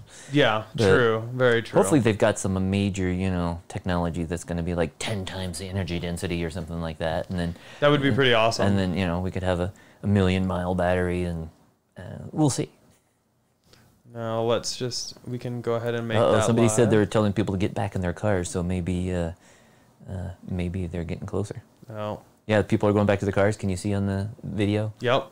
Yeah, so it might be starting back. Might be ready. Hopefully people are being safe out there. I see everyone outside of their car seems to have a mask on at least. Yeah. That's The good. event, so the Battery Day event has not started yet. People they had the shareholder meeting, and now we are waiting for the battery event to start. But yeah, as saw, people are all getting back to their cars. Yep. Everyone's getting back to their car. Look at that lady run. Run. Hustle. She's on a mission. Yeah, definitely looks like mostly wise, but we had a couple good eye observers that it seems like on the left side you can see some chrome trim. On the right side you can see some chrome trim. So it seems like all the Ys are just kind of down in the center. Real quick, let's catch up with some super chats. John, thank you for the $2 super chat. It said new flux capacitor for the Tesla. That'd be cool. Funny. Yeah. And then Lewin Pie, thank you for the $2.99 pound chat. Really appreciate that. And so here we go. It is beginning again, but no audio. That's Tesla's fault this time, I promise. Yeah. Oh, seriously? Yeah, that's all Tesla's fault. Is that San Francisco with all the smoke from the fires last week? I think so. Or is this Blade Runner? I can't tell. So currently Tesla has no sound on this part. So FYI. So they messed up again on this audio. Yep. Yeah, that is San Francisco from the fire, the smoke last week or so. Yeah. Hopefully Tesla adds audio to this. Yeah, it's just B-roll. This is just kind of like a keep us little occupied. placeholder, something for us to look at, but it doesn't look that great. I'm not going to lie. Yeah, reminds me of like... Oh, here we go. We have audio. Oh. I heard Maybe. a few things. Hello, everyone. Hello. No audio yet. There we go. Okay. So I'm going to mute us, and you guys can watch all them now. I'm Drew Baglino, SVP of Powertrain and Energy Engineering at Tesla, and I'm incredibly excited to talk about what we've been doing at batteries here at Tesla. Great. So let's see. You got the clicker? Yeah, I've got the clicker. Yeah. Okay. Let's I'll take it first, perhaps. Sure. So obviously the issues we're facing are very serious. With climate change, and we're experiencing these issues on a day-to-day basis. It's incredibly important we accelerate the advent of sustainable energy. Time really matters. This presentation is about accelerating the time to sustainable energy. So the past 5 years were the hottest on record. We have what looks like a wall for CO2 ppm. It's obviously, this time is not like the past. It's really important that we take action. Running this climate experiment is insane. So, especially when it's just a transitory one anyway. Yes. We're going to run out of these fossil fuels. Let's just move to the future and not run this experiment any longer. Yeah. Talk a bit louder. You got it. Okay. So anyway, there is a lot of good news though. A lot of people may not be aware that wind and solar comprise 75% of new electricity capacity in the U.S. this year. So this is a really major. So the grid is going sustainable very, very quickly. Now it's also worth noting that the length of time that power plants last is on the order of 25 years. So even if 100% of energy generation was sustainable, it would still take 25 years to convert the grid. And it's also worth noting that in the past 10 years, power production from coal has dropped in half. So it went from 46% of electricity in 2010 to 23% in 2020. So this is a massive improvement. So good things are happening on a lot of levels. We just need to go faster. So in terms of Tesla's contribution, we've delivered over 1 million electric vehicles, 26 billion electric miles driven, and many gigawatt hours of stationary batteries, 17 terawatt hours of solar generated. So I think solar is sometimes underweighted at Tesla, but it is a massive part of our future. The three parts of a sustainable energy future are sustainable energy generation, storage, and electric vehicles. So we intend to play a significant role in all three. So to accelerate the transition to sustainable energy, we must produce more EVs that need to be affordable, and a lot more energy storage, while building factories faster and with far less investment. So goal number one is a terawatt-hour scale battery production. So tera is the new giga, and a terawatt is 1,000 times more than a gigawatt. So we used to talk in terms of gigawatts. In the future, we'll be talking in terms of terawatt hours. So this is what's needed in order to transition the world to sustainability. Yeah, and you can see we're talking about 100x growth in batteries for electric vehicles to achieve this mission. And we are going to get there. It's just a matter of how fast, and our intention is to accelerate it. Yeah. You basically need on the order of roughly 10 terawatt hours a year of battery production to transition the global fleet of vehicles to electric. And the average vehicle lasts 15 years, so we're talking about 150 terawatt hours, give or take, to transition the whole all vehicles of all types to electric. Yeah, so it's a lot of batteries, basically. Yeah, so. And then on the grid side, we have a similar mountain to climb, 1,600 times growth from today's grid batteries to go 100% renewable on the grid, and to take all of the existing heating fossil fuel uses in homes and businesses 100% electric. Yeah, and this number, I think, might grow even more, as the world economy matures, and as countries with high populations industrialize, we could see this number be even more. But let's say it's like roughly 20 to 25 terawatt hours per year, sustained for 15 to 25 years to transition the world to renewable. This is a lot. Yeah. So today's batteries cannot scale fast enough. They're just too small. For Giga Nevada, 150 gigawatt hours per year is like what we probably expect to make out of there. But this is really pretty small in the grand scheme of things. That's only 0.15 terawatt hours. And it costs too much. So we would need 135 fully built out Nevada gigafactories to achieve 20 terawatt hours a year. It's not scalable enough of a solution. We need a dramatic rethink of the cell manufacturing system to scale as fast as we can and should. Yeah, and I think we should view this as more than just a question of money. Money is sort of like an ethereal thing, but it's really the amount of effort. You have a certain amount of effort, in terms of people and machines, and depending on how efficient that effort is, for a given amount of effort, you want the most amount of batteries. So it's not just a question of like, well, if we had $2 trillion, tomorrow you could make this. It's not that easy. You actually need to organize a massive number of people, build a lot of machines, build the machines that make the machines. And so it's incredibly important to have that effort yield the most number of batteries. So, and then goal two, obviously, we need to make more affordable cars.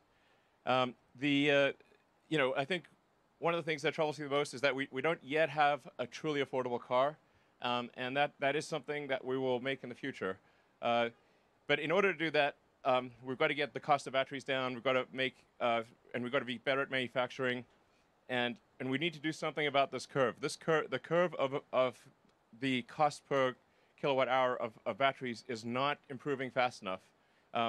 So we've given this a lot of thought over many years to say, okay, how can we radically improve the cost per kilowatt hour curve? It's been somewhat flattening out, actually, in recent years. So I mean, early growth was promising, but you can see we're kind of plateauing. So that's what's motivating us to rethink how cells are produced and designed. Yeah, exactly. And EV market share is growing, but EVs, still aren't accessible to all. And you can see, as Drew was saying, it's like starting to flatten out a little bit because the rate of improvement of the affordability of cars is just not fast enough. So that's why we got Battery Day. Yeah. To make the best cars in the world, we design vehicles and factories from the ground up. Next. Yeah. And now we do this for batteries as well. Yeah. It's weird, the slides don't show up quite right. Anyway, what shows up on the screen is not quite what shows up there. Anyway. Oh, okay. It's different. Yeah, I think it's because that's, yeah. No, that one's current, supposed to be current. Anyway. So let's get started. We have a plan to halve the cost per kilowatt hour. Yeah. And it's not a plan that rests on a single innovation, some research project that'll never see the light of day. It's a plan that has taken creative engineering and industrialization across every facet of what makes a cell into a battery pack, from raw material to the finished thing.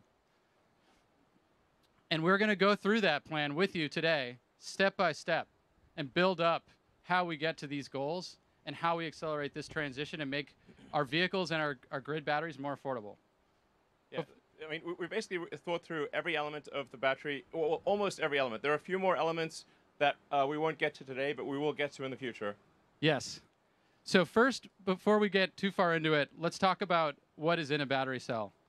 We've got the cap and the can, negative and positive terminals of the cell. When you open that cell, you've got a tab connected to those terminals, what we call the jelly roll, which is the wound electrodes on the inside. You can actually see what this looks like as you unwind it. This is over 1 meter long in a typical 2170 cell. So it's quite a long winding process. And you can see the tab still there. And then to explain what's actually going on here, we've identify we've got anode, cathode, separator, positive and negative terminal. Watch what happens as we, there we go, discharge the cell. Got lithium moving from anode to cathode, and then the reverse. When we charge the cell, anode moving from lithium moving from cathode to anode across the separator. This is the basic of what makes all lithium-ion batteries, whether they're no matter what the form factor is.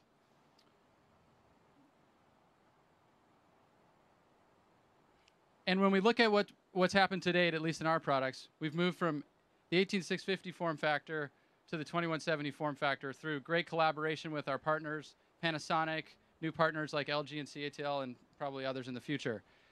Actually, so a slight note on why is the one called the 18650, although not on the slide, versus the 2170, is that the first two digits refer to the diameter, and the second two digits refer to the length. So that helps explain why are these weird. What's up with these weird numbers? But like nobody could explain to me why there was an extra zero.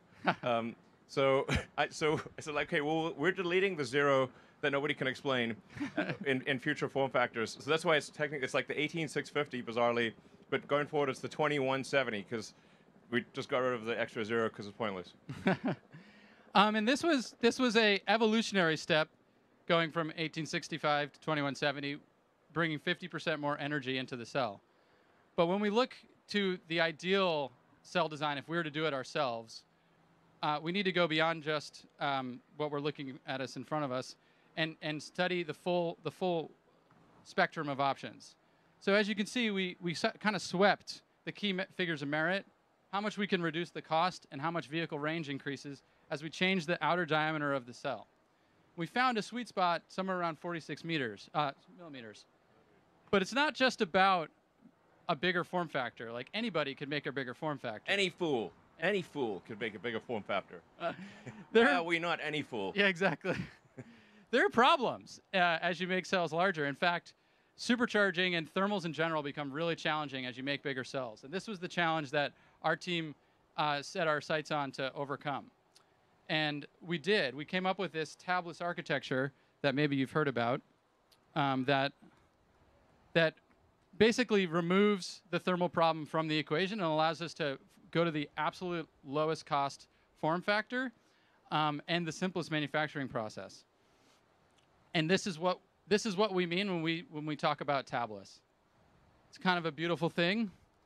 That's what these T-shirts mean, but it's very esoteric. It's like nobody could figure it out. But yeah, we basically took the existing foils, laser patterned them, and enabled dozens of connections into the active material through this shingled spiral you can see, with simpler manufacturing, fewer parts, 50 millimeter versus 250 millimeter electrical path length, which is how we get all the thermal benefits. Yeah, this is important to appreciate. Like basically the distance that electron has to travel, is just much less.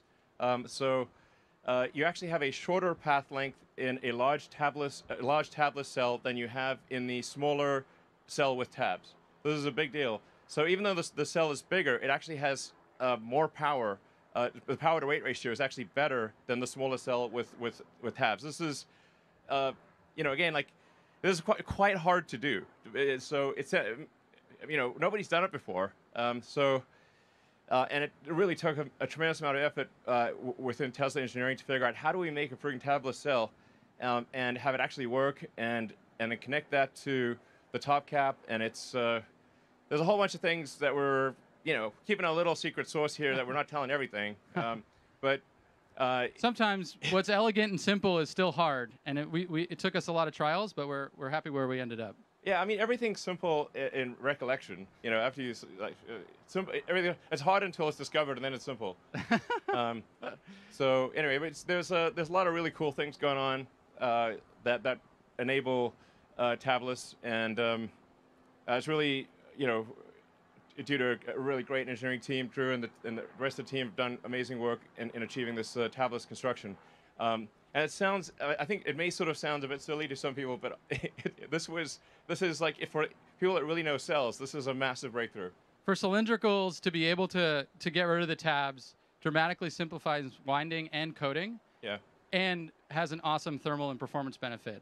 Yeah, that's just to elaborate on that a bit. It's like when the cell is going through the system, it has to keep stopping where all the tabs are. Yes. So you can't do continuous motion production if you have tabs. You have to keep stopping, and then there's a rate at which you can start and stop and accelerate again, and it really slows down the rate of production. And then sometimes you get the tabs wrong, and you also lose a little bit of active area. It's really a huge pain in the ass to have tabs from a production standpoint. Yes.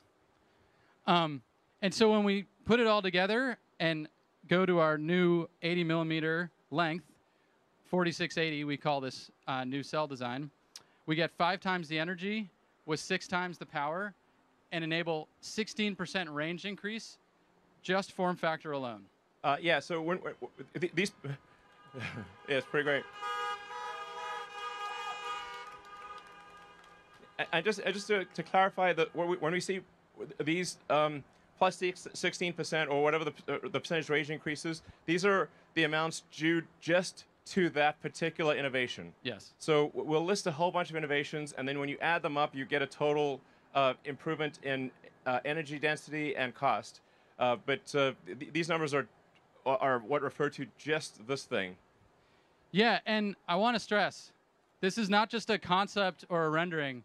We are starting to ramp up manufacturing of these cells at our pilot 10 gigawatt hour production facility just around the corner. Yeah. So, yeah. It's a video of some of what's going on in the plant.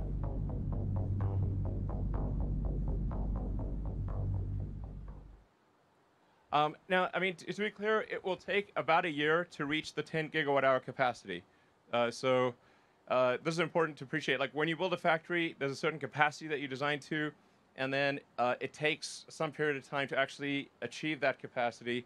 So I would say it's probably about a year before we get to the 10 gigawatt hour annualized rate with the pilot plant. And this is just a pilot plant. The actual production plants will be more on the order of maybe 200 gigawatt hours, maybe more over time. And thank you. But let's stack up everything we just saw at the cell level. So just the cell form factor change enables a 14% dollar per kilowatt hour reduction, just that cell form factor change. And now that you've been teased on this factory, we're going to go on and walk step by step through that factory and discuss a series of innovations there. When thinking about the ideal cell factory, we have inspirations behind us in the paper and bottling industry, where from humble beginnings, over a century of innovation has enabled mass scale, continuous motion, unbelievably low manufacturing cost. And when we think about the lithium-ion industry, which is really only in its 3rd decade of high-volume production, it has so far to go to achieve similar scale and simplicity. And that was the inspiration that we set out to the team as we thought about how to marry cell design and manufacturing in the best possible factory. And let's talk a little bit about what's in a cell factory. First, there's an electrode process where the active materials are coated into films onto foils. Then those coated foils are wound in the winding process we just talked about, where if you do have tabs, you have to start and stop a lot. Then the jelly roll is assembled into the can, sealed, filled with electrolyte, and then sent to formation, where the cell is charged for the first time, and where the sort of the electrochemistry is set and the quality of the cell is verified. And we set out at every step of this process to try to take that inspiration we just showed and think about how we make those processes fundamentally better and more scalable. And one of the most important processes is where it all begins, the wet process of the electrode coating. And just to give you all a sense of scale, I'm going to walk through what's in that wet process. You've got mixing where the powders are mixed with either a water or a solvent, solvents for the cathode. That mix then goes into a large coat and dry oven where the slurry is coated onto the foil, huge ovens, tens of meters long, dried, and that solvent then has to be recovered. You can see the solvent recovery system. And then finally, the coated foil is compressed to the final density. And when you're looking at this, you're like, wow, that's a lot of equipment for one step, especially when you consider that little speck next to the coating oven is a person. This is serious iron involved in making batteries. Wouldn't it be great if we could skip that solvent step, which is one of those dig a ditch and then fill it kind of things where you put the solvent in and then take it out and recycle it, and just go straight to dry mix to coat? And that's what the dry process really is about. And in the most basic form, you can see it here on a benchtop. Literally, powder into film. As simple as that. I mean, it's hard, actually, just to be clear. So, you know, if this was easy, everyone would do it. So it's not like dry coating electrode is actually easy. It's actually very hard to do what appears to be a simple thing. And it's worth noting, like, you know, we did acquire Maxwell as like a little over a year ago, I guess. And you know, it's certainly a good company and everything, but the dry coating they had was like, it's like sort of, I would call proof of concept. Since the acquisition, we've actually revved the machine that does the dry coating 4 times. So we're in revision 4 post-acquisition of the machine, and there's still a lot of work to do. So I would not say this is like completely in the bag. There's still a lot of work to do, and you know, as you go from like benchtop to lab to pilot to volume production, there are actually major issues that you encounter at every level. It's not like, you know, you make something work on your bench and bingo, now you can make a bazillion of it. Absolutely. It's insanely difficult to scale up. Yeah, but if you do scale it up, yeah, what you saw before becomes this. Yeah. So you can see the motivation. A 10 times reduction in footprint, a 10 times reduction in energy, and a massive reduction in investment. But as Elon was saying, simple is hard. Yeah. Yeah, I mean, to be clear, I would like to not say that right now it's just totally working. It's close to working, but it's not, even now at the pilot plant level, it is close to working. Well, it's fair to say it does work, but with not a high yield. Yeah. So we're still ironing out the kinks, but we've made tens of thousands of cells, thousands of kilometers of electrode. I mean, we are on the 4th generation of the equipment, so we've learned a lot along the way. Yeah. I mean, it is super demanding because every atom has its place if you want to deliver the energy density and the cycle life and the supercharging. Yeah. But we're confident that we will get there, but it will be a lot of work along the way. There's a clear path to success, but a ton of work between here and there. Yep. So, but this is a really profound improvement. Again, for people that know battery manufacturing, this is gigantic. We'll probably be on machine revision 6 or 7 by the time we do large-scale production. The rate at which the machines are being improved is extremely rapid. Like literally every 3 or 4 months is a new rev. Yeah, and beyond the electrode, we continue to innovate on every other process step. So let's talk a little bit about assembly, which is next. The key to a high-performing assembly line is accomplishing processes while in motion, continuous motion, and thinking of the line as a highway, max velocity down the highway, no start and stop, no city driving. Exactly, no stoplights and traffic lights or anything. You want the highway. I want the highway. Yeah. And together with our internal design team that makes this equipment and designs this equipment, we coupled thinking about how to make the best cell with thinking about how to make the best equipment so that we could accomplish the fastest parts per minute rates on all of these tools. And through all of that development, we were able to get to the point where we can implement assembly lines, 1 line, 20 gigawatt hours, 7 times increase in output per line. And when you're thinking about scalability and pure effort, having 1 line be 7x the capability is just effort multiplying. Yeah. So. Yeah, you can sort of think about like the sort of the fundamental physics of a factory or something. Like, I think it's actually quite a lot like the rocket equation, where you've got basically in the rocket equation you've got your exhaust velocity and then the log of the start to end masses. So it's basically saying, you know, how fast are things going and what percentage of the factory volume is doing useful work, and conveyance does not count as useful work. So only the value-added steps. Yeah, if you break the factory down into cubic meter sections, and say or smaller, it could be like 1 liter sections, and say is a majority of this volume doing useful work, you would be astounded at how bad most factories are. They're like maybe 2 or 3%, including our factory in Fremont. So I think it is possible to get to at least 10 times that volumetric efficiency. So more like 30% ish, maybe more, and be 10x better, which means the factory can be 10 times smaller. And then the other thing is how fast are things going through the factory. It's like speed and density.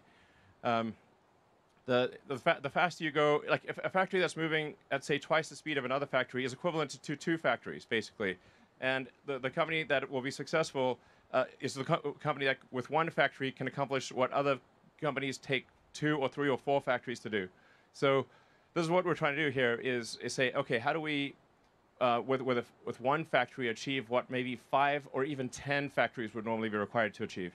And the vertical integration with the machine design teams at Grohmann and Hybar and others allows us to really accomplish that, because we don't have all these edge conditions between one piece of equipment and another. We can design the entire machine to be 1 machine and remove all of these unnecessary steps. Yeah, I mean, basically Tesla is aiming to be the best at manufacturing of any company on Earth. This is the thing that's actually most important in the long run. I think, just from a company standpoint and from basically achieving sustainability as fast as possible. But I think also for long-term competitiveness, eventually every car company will have long-range electric cars. Eventually every company will have autonomy. I think, but not every company will be great at manufacturing. Tesla will be absolutely head and shoulders above anyone else in manufacturing. That is our goal.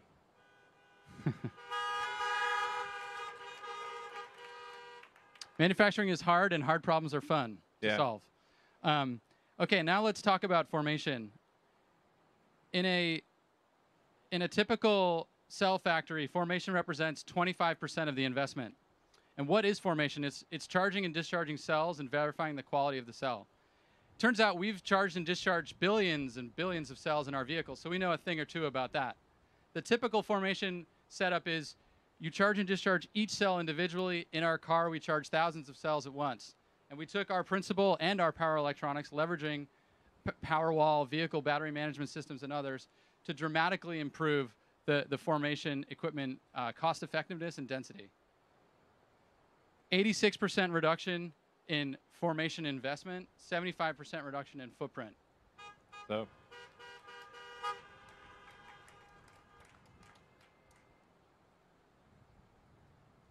You want to take this one? Sure. So essentially what this translates to, based on what we know today, is about a 75% reduction in the investment per kilowatt hour or gigawatt hour. It's just basically 4 times better than the current state of the art to the best of our knowledge. And I think there's probably room to improve even beyond that. Definitely. Definitely, yeah. So we're able to, from a volume standpoint, actually get what, in a smaller form factor than Giga Nevada, we were able to get many times the cell output. So you can see, like, basically we can get a terawatt hour in less space than it took to make a gigawatt hour, 150 gigawatt hours. So this is pretty profound. It's like, I would actually not have thought this was possible several years ago, that we could actually get to terawatt hour scale in less space than what we currently envision for doing 150 gigawatt hours. Yes, simpler accelerates terawatt hour scale, and that's what we need to do to accelerate our mission. And as Elon said, we're going to try to even improve on this as we push towards our goals, which are. Yeah. So this is just for. This is just talking about Tesla internal cell production. As I tweeted out earlier, we will continue to use our cell suppliers, Panasonic and LG and CATL. And so this is 100 gigawatt hours supplemental to what we buy from suppliers. And yeah, essentially, this does like reduce our weighted average cost of a cell because, but it allows us to make a lot more cars and a lot more stationary storage. And then long term, we're expecting to make on the order of 3,000 gigawatt hours or 3 terawatt hours per year. I think we can. I think we've got a good chance of achieving this actually before 2030. But I'm highly confident that we could do it by 2030. When you look at the size of that factory on the previous page, it really shows how enabling all of these advancements are in achieving a 3 terawatt hour goal by 2030. And not only is all of that manufacturing innovation fantastic for enabling scale, it's also an additional 18% reduction in dollar per kilowatt hour at the battery pack level. But wait, there's more. But wait, there's more. Yeah. So we have a manufacturing system. We've got a cell design. What are the active materials we're going to put in that cell design? Let's talk about the anode first. Let's talk about silicon. Why is silicon awesome? It's awesome because it's the most abundant element in the Earth's crust after oxygen, which means it's everywhere. It's sand. Yeah. Sand is silicon dioxide. Yeah. And it happens to store 9 times more lithium than graphite, which is the typical anode material in lithium-ion batteries today. So why isn't everybody using it? The main reason is because the challenge with silicon is that it expands 4x when fully charged with lithium. And basically, all of that expansion stress on the particles start cracking. They start electrically isolating. You lose capacity. The energy retention of the battery starts to fade. And it also gums up with a passivation layer that has to keep reforming as the particles expand. Yeah, basically, with silicon, the cookie crumbles and gets gooey. That's basically what happens. Good analogy. Yeah. And current approaches to solve this, which exist, I mean, we have silicon in the cars that you're all in right now, are involved highly engineered, expensive materials in the scheme of things. Now, they're still great, and they enable some of the benefits of silicon. They just don't enable all of it, and they're not scalable enough. And you can see some of the things that maybe you've heard of, SiO, silicon with carbon, or silicon nanowires. I mean, that's kind of the space right now. What we're proposing is a step change in capability and a step change in cost. And what that really is to just go to the raw metallurgical silicon itself. Don't engineer the base metal. Just start with that and design for it to expand in how you think of the particle in the electrode design and how you code it. Yeah, and I'm not sure if you saw this. Basically, $1 per kilowatt hours. Yeah. Basically, if you use simple silicon, it's dramatically less than even the silicon that is currently used in the batteries that are made today. And you can use a lot more of it. The anode would cost, with this silicon, and the anode costs $1.20 a kilowatt hour. Yeah. And how does it work? Start with raw metallurgical silicon, stabilize the surface with an elastic ion-conducting polymer coating that is applied through a very scalable approach. No like chemical vapor deposition, no highly engineered high capex solutions, and then integrated into the electrode through a robust network formed out of a highly elastic binder. And in the end, by leveraging this silicon to its potential, we can increase the range of our vehicles by an additional 20%, just this improvement. Yeah, it gets cheaper and longer range.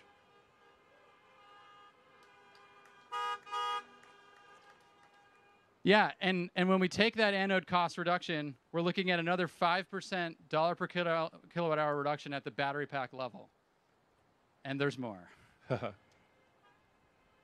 Let's talk about cathodes. What is a battery cathode?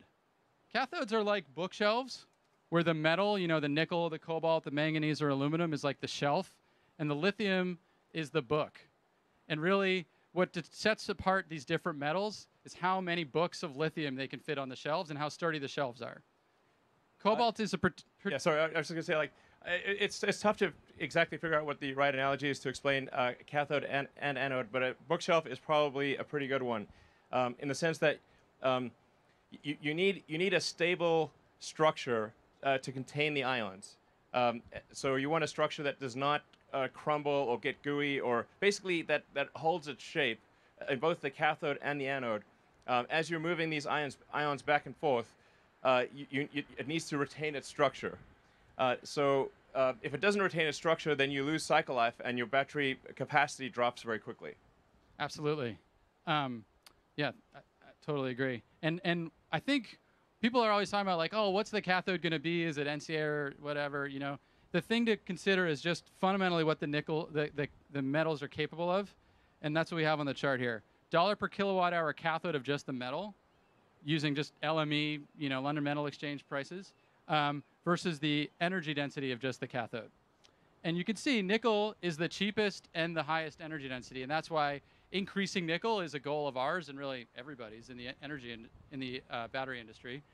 But one of the reasons why cobalt is even used at all is because it is a very stable bookshelf. And the challenge with going to pure nickel is stabilizing that bookshelf with only nickel. And that's what we've been working on with our high nickel cathode development, which has 0 cobalt in it. Leveraging novel coatings and dopants, we can get a 15% reduction in cathode $1 per kilowatt hour. Yeah. It's a big deal.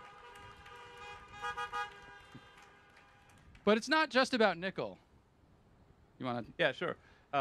So in order to scale, we really need to make sure that we're not constrained by total nickel availability. I actually spoke with the CEOs of the biggest mining companies in the world and said, please make more nickel. It's very important. And so I think they are going to make more nickel. But there's also, I think we need to have a kind of a 3-tiered approach to batteries. So starting with iron, that's kind of like a medium range, and then nickel manganese as sort of a medium plus, intermediate, and then a high nickel for long range applications like Cybertruck and the semi. Something like a semi truck, it's extremely important to have high energy density in order to get long range. So. Just to give sort of iron a bit more time, like although if you look at the watt-hours per kilogram at the cathode level of iron, it looks like nickel's twice as good. But when you fully considered at the pack level, everything else taken into account, nickel is about maybe 50 or 60% better than iron. So iron is a little better than it would seem when you look at it at the pack level fully considered. It's not as good as nickel. Nickel is like 50 to 60% better, but it's actually pretty good. And so good for stationary storage and for medium range applications where energy density is not paramount. And then, like I said, for intermediate, it's kind of a nickel manganese, and it's relatively straightforward to do a cathode that's 2/3 nickel, 1/3 manganese. Which would then allow us to make 50% more cell volume with the same amount of nickel. And with very little energy trade-off. I mean, yeah. Just enough to have you still want to use 100% nickel for something like a semi-truck, but really not much of a sacrifice at all. Yeah. And, beyond the metals, because a lot of people spend time talking about the metals, actually the cathode process itself is a big target. 35% of the cathode $1 per kilowatt hour is just in transferring it into its final form. And so we see that as a big target, and we decided to take that on. Here's a view of the traditional cathode process.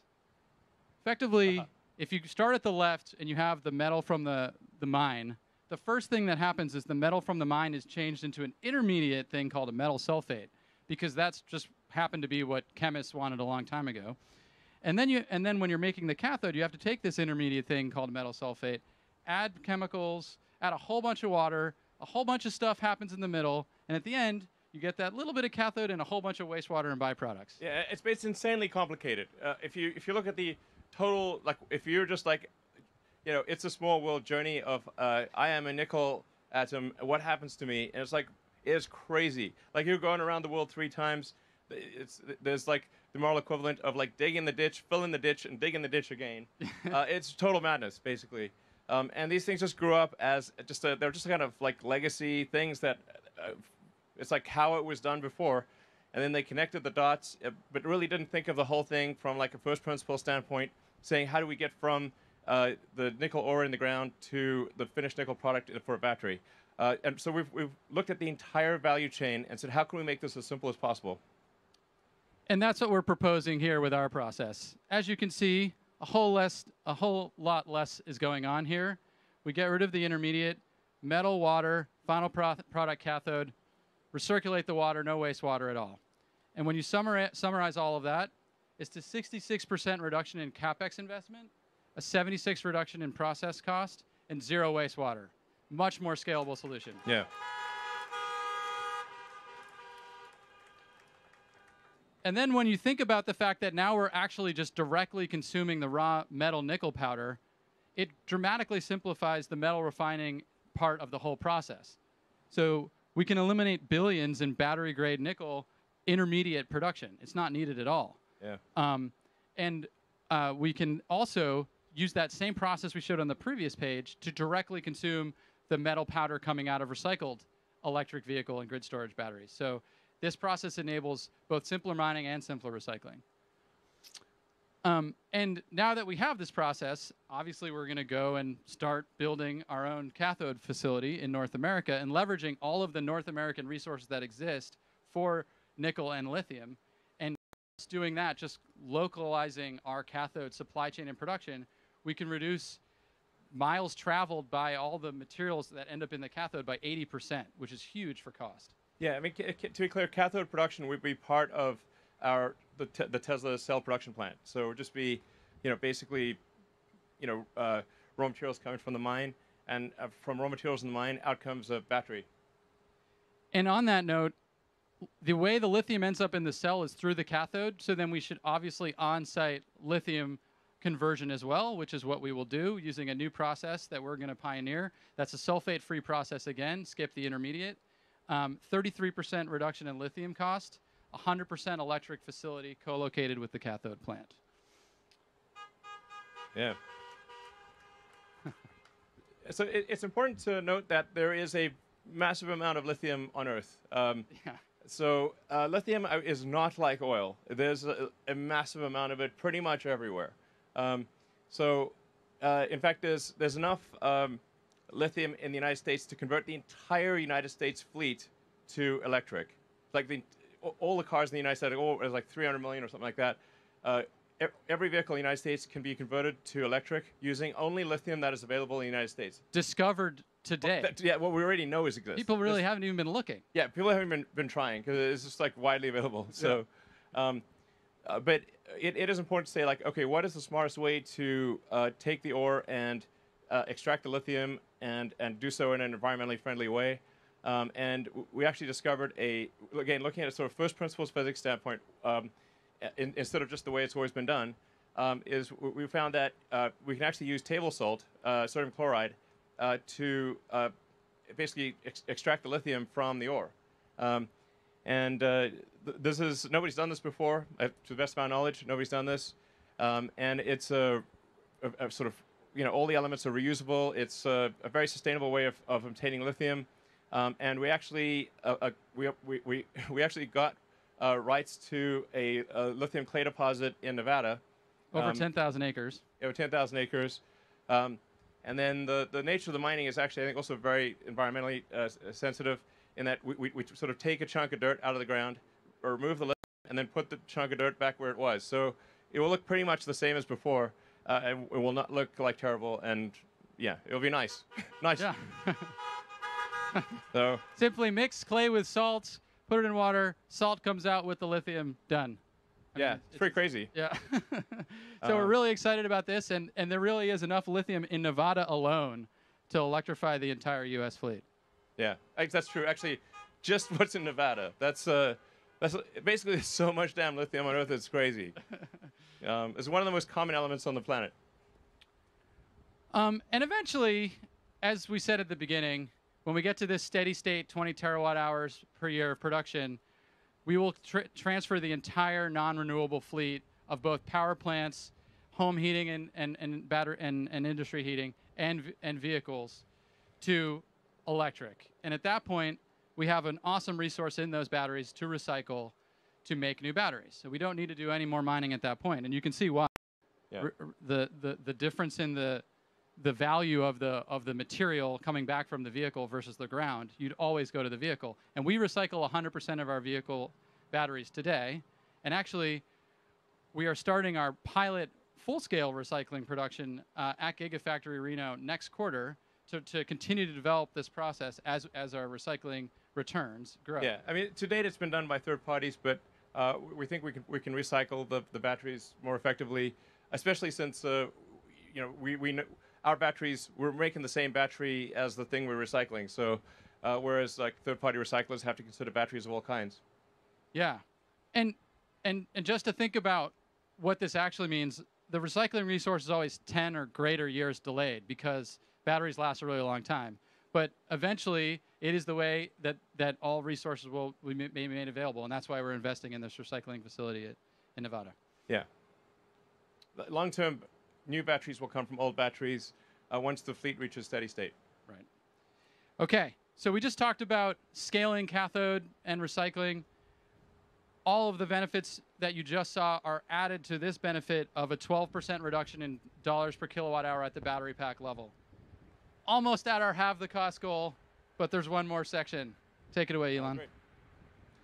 So there's an architecture that we've been wanting to do at Tesla for a long time, and we finally figured it out. And I think it's the way that all electric cars in the future will ultimately be made. It's the right way to do things. So it starts with having a single piece casting, or a single piece casting for the front body and the rear body.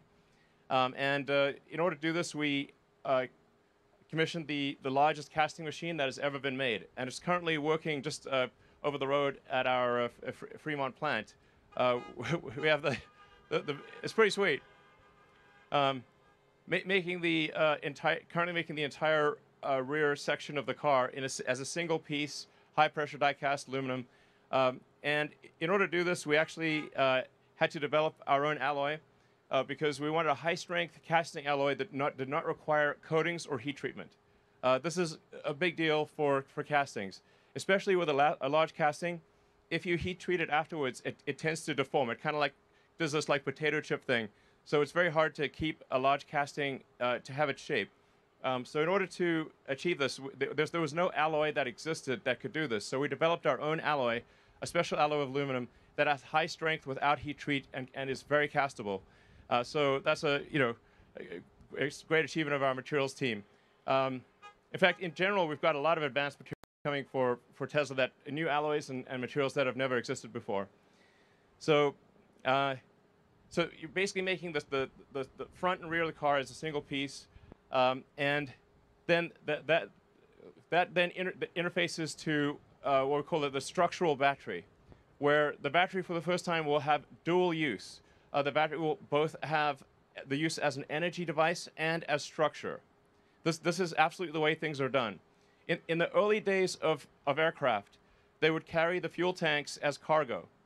So the fuel tanks actually were quite difficult to carry. They were like basically worse than cargo. You had to kind of bolt them down.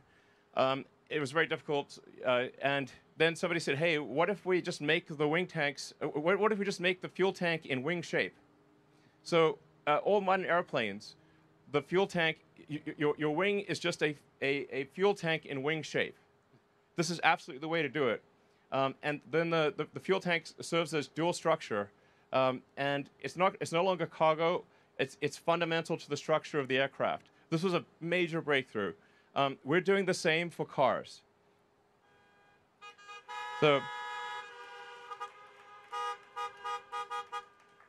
this is really quite profound. Effectively, the non-cell portion of the battery has negative mass. So we save so much mass in the rest of the vehicle. We save more mass in the rest of the vehicle than the non-cell portion of the battery. So it's like, well, how do you really minimize the mass of a battery? Make it negative. Make the battery non-cell portion of the battery pack negative. It also allows us to pack the cells more densely because we do not have intermediate structure in the battery pack. So instead of having these like supports and stabilizers and stringers and structural elements in the battery, we now have a lot more space in the battery because the pack itself is structural. What we do is essentially,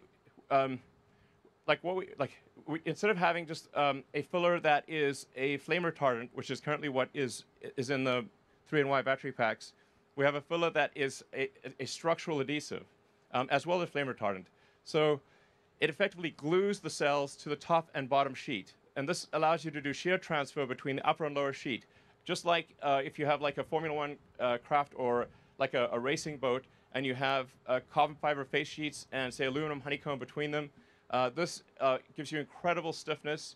And it's really the way that any super fast thing works is you create basically a honeycomb sandwich with two face sheets.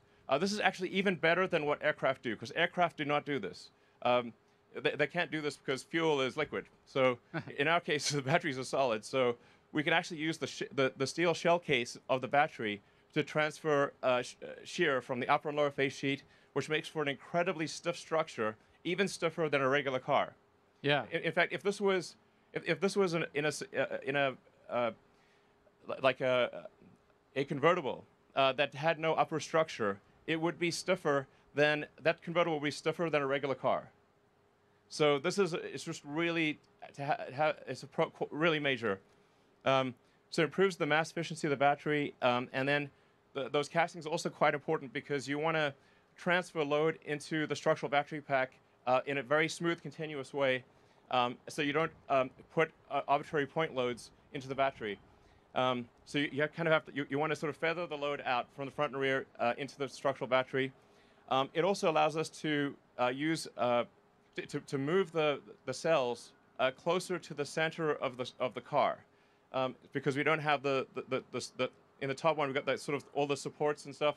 So the volumetric efficiency of the structural pack is much better than a non-structural pack, and we actually bring the cells closer to the center, and because they're closer to the center, it reduces the probability of a side impact potentially contacting the cells, because it has to go, any kind of side impact has to go further in order to reach the cells.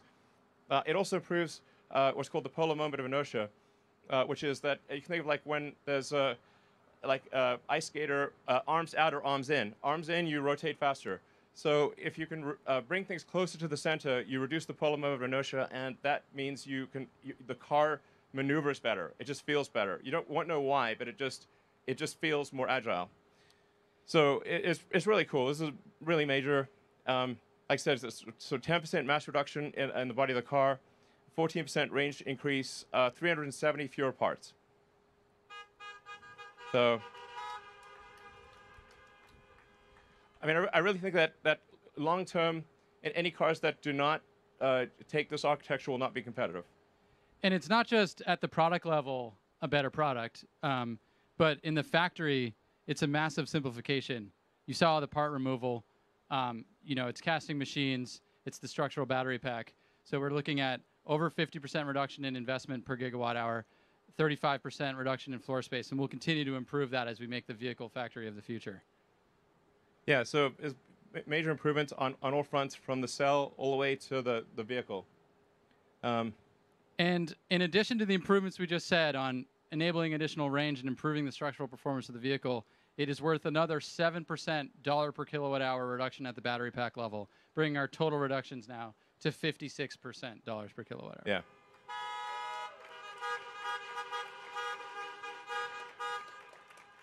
Yeah.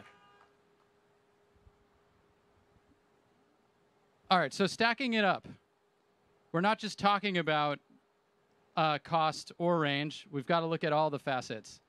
So range increase, we're unlocking up to 54% increase in range for our vehicles and energy density for our energy products. 56% reduction in dollars per kilowatt hour at the battery pack level, and a 69% reduction in investment per gigawatt hour, which is the true enabler when we talk back about how do we achieve this scale problem here. Yeah. And yeah, so I think it's pretty nice that investment per gigawatt hour reduction is 69%. I mean, who would have thought? Yeah, just happened to happen out that way. Okay. I mean, 0.420%, of course. Yeah, so what this enables us to do is achieve a new trajectory in the reduction of cell cost. And now, to be clear, it will take us probably a year to 18 months to start realizing these advantages, and probably to fully realize the advantages, probably it's about 3 years or thereabouts.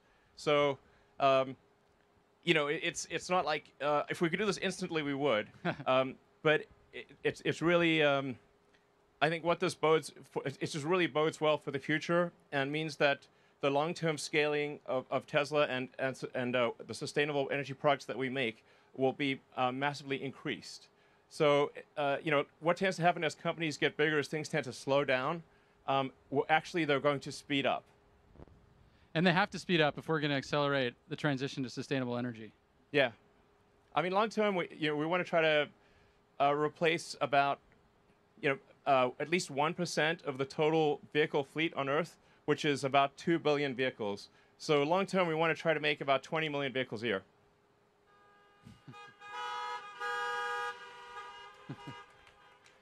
But I think it's important to point out that when we talked about 3 terawatt hours by 2030, the problem is a 20 terawatt hour problem. So everybody needs to be accelerating their efforts to accomplish these objectives. Doesn't matter where you are in the value chain, there is a ton to do. You need to rethink from first principles how you do it so that you can scale to meet all of our objectives. Yep. And Elon? Sure. What does this mean? What does it mean for what does this mean for our future products? We're confident that long term we can design and manufacture a compelling $25,000 electric vehicle.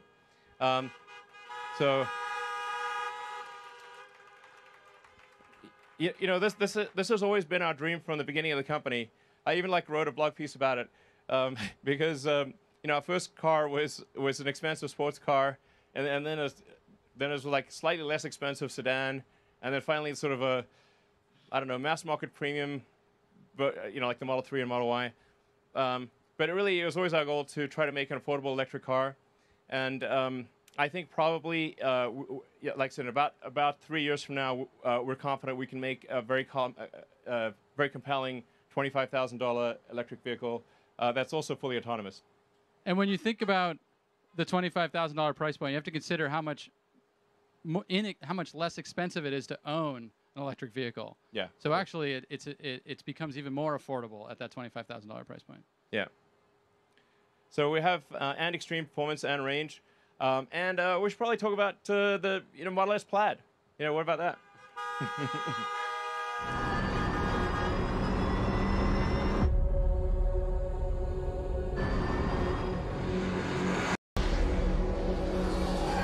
Okay, we're unmuted now. Oh my God, it's happening, folks. It's happening. It is happening. Cue the music.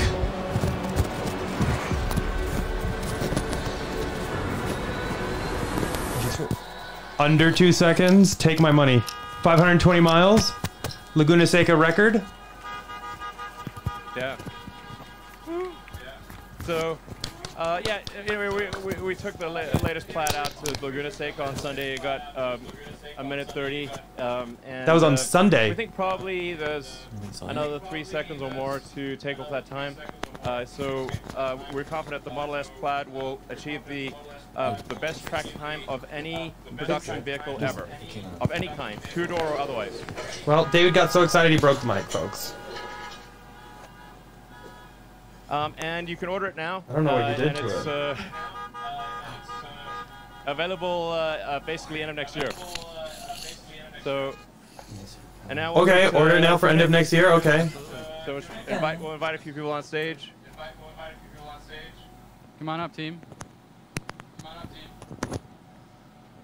This is just a small portion of the team, but it would be great to show you some more of the team, and when we do Q&A, we can give various people different questions to answer. Sounds great. Actually, I don't know how we're getting the questions. Actually, I don't know either. Is somebody going to read them to him? Okay, well, you could just you can maybe get out of the car for 2 seconds and yell it at us. I don't know. Hey, how do we get any questions? Oh, they're mics. Okay, wait for the mic. There are mics. Okay, great.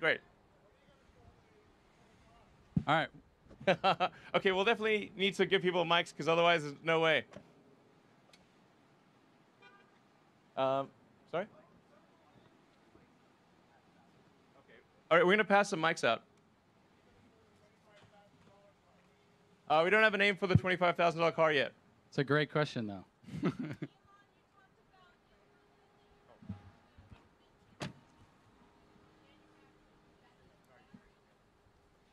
Yes, we will be manufacturing cells in Berlin.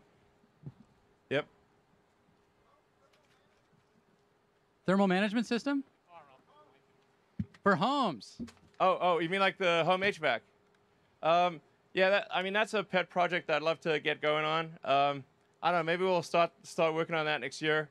Because I just think man, you could really make a way better home HVAC system that's really quiet and super efficient and yeah, super energy efficient, and also has like a way better filter for particles, and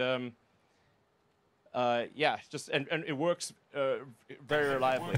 Plaid has been ordered. I repeat, so it's the ordered. heat pump, in the Model Y is really pretty spectacular. I mean, it's tiny, it's efficient, it has to last for 15 years. It's got to work in all kinds of conditions, from the coldest winter to the hottest summer. So we've actually already done a massive amount of the work necessary for a really kick-ass home HVAC. And they could also stack them. So if you want to say, depending upon the size of your house or whatever, how much you need, you can just basically stack them, and just have a very compelling, super efficient home HVAC. And then you can also communicate with the car, and it'll know when you're coming home. So it's like, oh, I don't need to keep the house cold all day. I just cool it down because I knew you were coming home. So the pack can communicate with the car and just really dial it into when you actually need cooling and heating. It'd be great. Fun product. Yeah. Who's next? Hello. Hey guys, Eli here from Tesla Owners Club, My Tesla Adventure. Just quick question. So I'm a huge fan of car camping in my Tesla with my dream case, like my all-time favorite activity. Is it going to be possible to get climate control to the back of the Cybertruck? Because that would be the ultimate camping machine if we can get all-night climate control. We'll try to do that. Yeah. I agree. That'd be really cool. Yeah. All right, who's next? Hello. Long-time fan, Elon, great guy. Just a question. How does the ICE industry look like for in the future? Well, I don't think there will be an ICE industry long term. So, yeah. I mean, well, I guess there might be a few things that are it's a curious thing. I mean, there's still some steam engines made somewhere, but they're just basically sort of quirky collector's items. I mean, that will be the future of the internal combustion engine car. Hi, Elon, to your left here in the white Model Y. Ryan McCaffrey from the Ride the Lightning Tesla podcast. Curious about Cybertruck. It was interesting to see where you had it in on the battery technology front. I'm sort of curious what you see for it in the production front. Is its volume, trucks are so popular in America, do you see its volume equaling the 3 or the Y in the future? And also, is were you able to get Tesla is able to legally be sold in Texas as part of the Giga Texas deal? Well, it's hard to say what the volume exactly would be for the Cybertruck. The orders are gigantic. So we have I don't know, well over 500,000 orders. I think maybe 600,000 or 600,000. That's a lot, basically. We stopped counting. So I think there's probably room for, I don't know, at least a unit volume of 250 to 300,000 a year, maybe more. Now we are designing the Cybertruck to meet the American spec, because if you try to design a car to meet the global, that's the superset of all global requirements, it basically, you can't make the Cybertruck. It's impossible. It really is designed for the American market, but this is the biggest market. Our North American market is the biggest market for pickup trucks by far, or large pickup trucks. And then I think for we'll probably make an international version of the Cybertruck that'll be kind of smaller, kind of like a tight Wolverine package. It'll still be cooler, but it'll be smaller because you just can't make a giant truck like that for most markets. So yeah, but it's gonna be great. And I don't know. I think probably we'll be able to sell directly in Texas.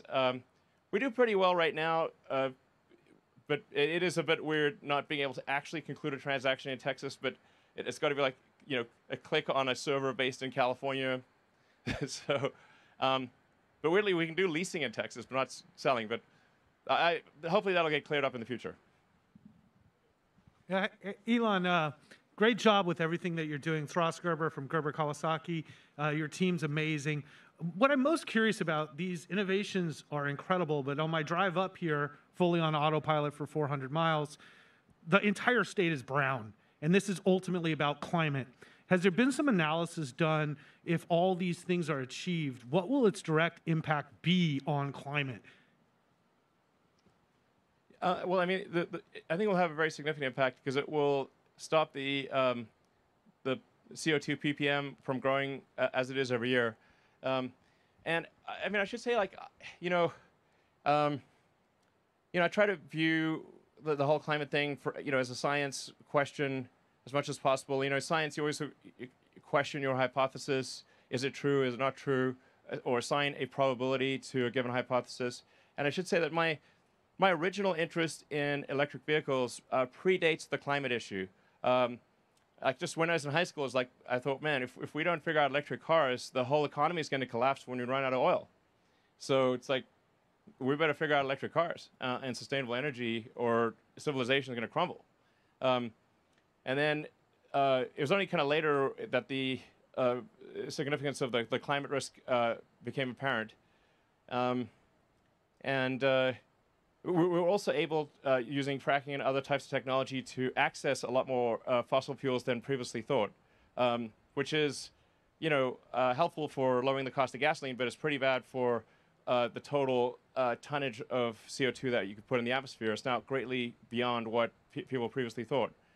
So, but this is, as we were just going through in this presentation, it's like it is a absolutely monumental task to accelerate the advent of sustainable energy.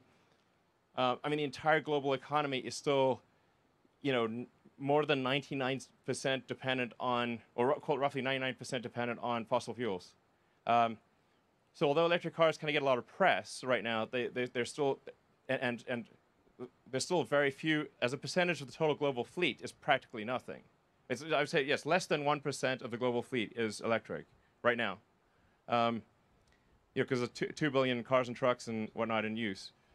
So there's a massive amount of work ahead, just insane, like hard to comprehend how much work is ahead to get the new vehicle production to be sustainable, to massively increase the amount of stationary storage, which is critical because renewable energy is intermittent. Wind and solar is intermittent. Sometimes the wind doesn't blow, and obviously sun doesn't shine at night. So you got to have batteries, a massive number of batteries. So it's hard to measure in direct impact, but it's an experiment that we shouldn't be performing, and the sooner we can sort of end the experiment, the sooner we can kind of move on in a fully sustainable way that is actually lower cost. I mean, I think the thing that people haven't fully internalized is once we do get to the 25K car, the ownership cost of that car is incredibly lower than the prior car. And then on the solar side and wind, with the cost of solar and wind coming down and with batteries coming down with them,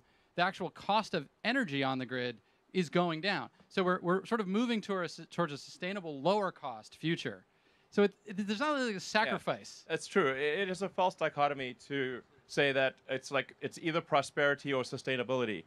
This is often used, by oil and gas to say like, oh, well, do you want people to lose their jobs? Do you want lower people's standards of living? Do you want to, make all these economic sacrifices, really, in order to have sustainability? And the reality, as Drew was saying, is that a sustainable energy is going to be lower cost, not higher cost, than fossil fuels. Elon, quick question for you, right here in front. First, thanks for having everyone, and as telling a friend, the one company to go work for that's going to have the biggest structural impact over the next 10 years at scale, it's probably Tesla. So kudos to everyone at Tesla for what they've done to this point and going forward. The two questions for you, as you've looked at the auto and the storage markets, I know you've talked about it at kind of 50-50 long term, but it seems like a lot of the battery cost curve achievements that you've presented today really make some of these storage opportunities much more feasible over the next 5 years. And so I guess the first part of the question is, does your calculus upon learning and improving these things change on that 50-50 mix, or is there a role where storage becomes bigger? And then the second part of the question, with all these huge grand visions, who's going to be with Tesla from a corporate perspective accomplishing these things? Obviously, Tesla can't do it alone, but when you look at some of the traditional auto industry or power, et cetera, I don't see a lot of other Tesla. Well, actually, so there's a lot of companies in China that I think are doing great work with electric vehicles and also with stationary storage. Although we don't see that much in the U.S. yet, but I think probably we will in the future. I don't know. I mean, obviously, we're doing everything we can to encourage other companies to move to sustainable transport and also, make stationary storage batteries. We opened up, made our patents freely available. We really try to tell these companies, hey, you really need to do this or you won't exist in the future. But they don't believe it, So, I mean, we've talked until we're blue in the face. What are we supposed to do? But we really are hopeful that other companies will also do what we're doing, and that will make a sustainable future come sooner. From a fundamental market size perspective, like we did the first ground up work to show the size of the market in terawatt hours, and they are roughly 50-50.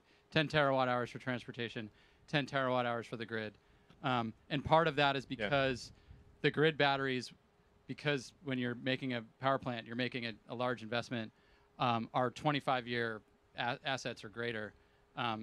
If the grid batteries were 10-year kind of things, the grid market would be bigger.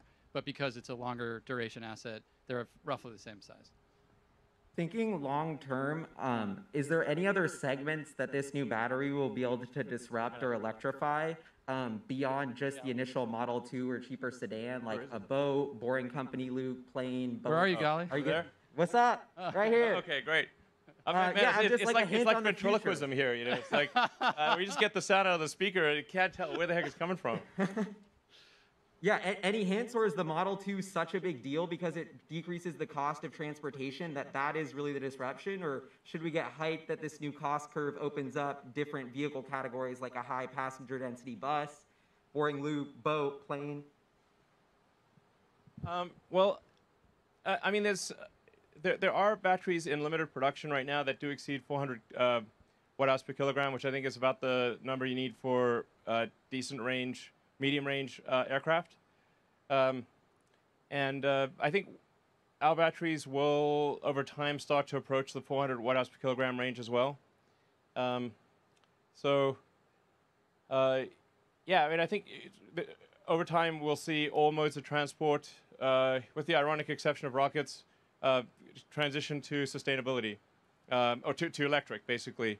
On the rocket front, what we're planning to do is about 80% of Starship is liquid oxygen, and we're actually already running a power line to be able to use wind power to create the liquid oxygen.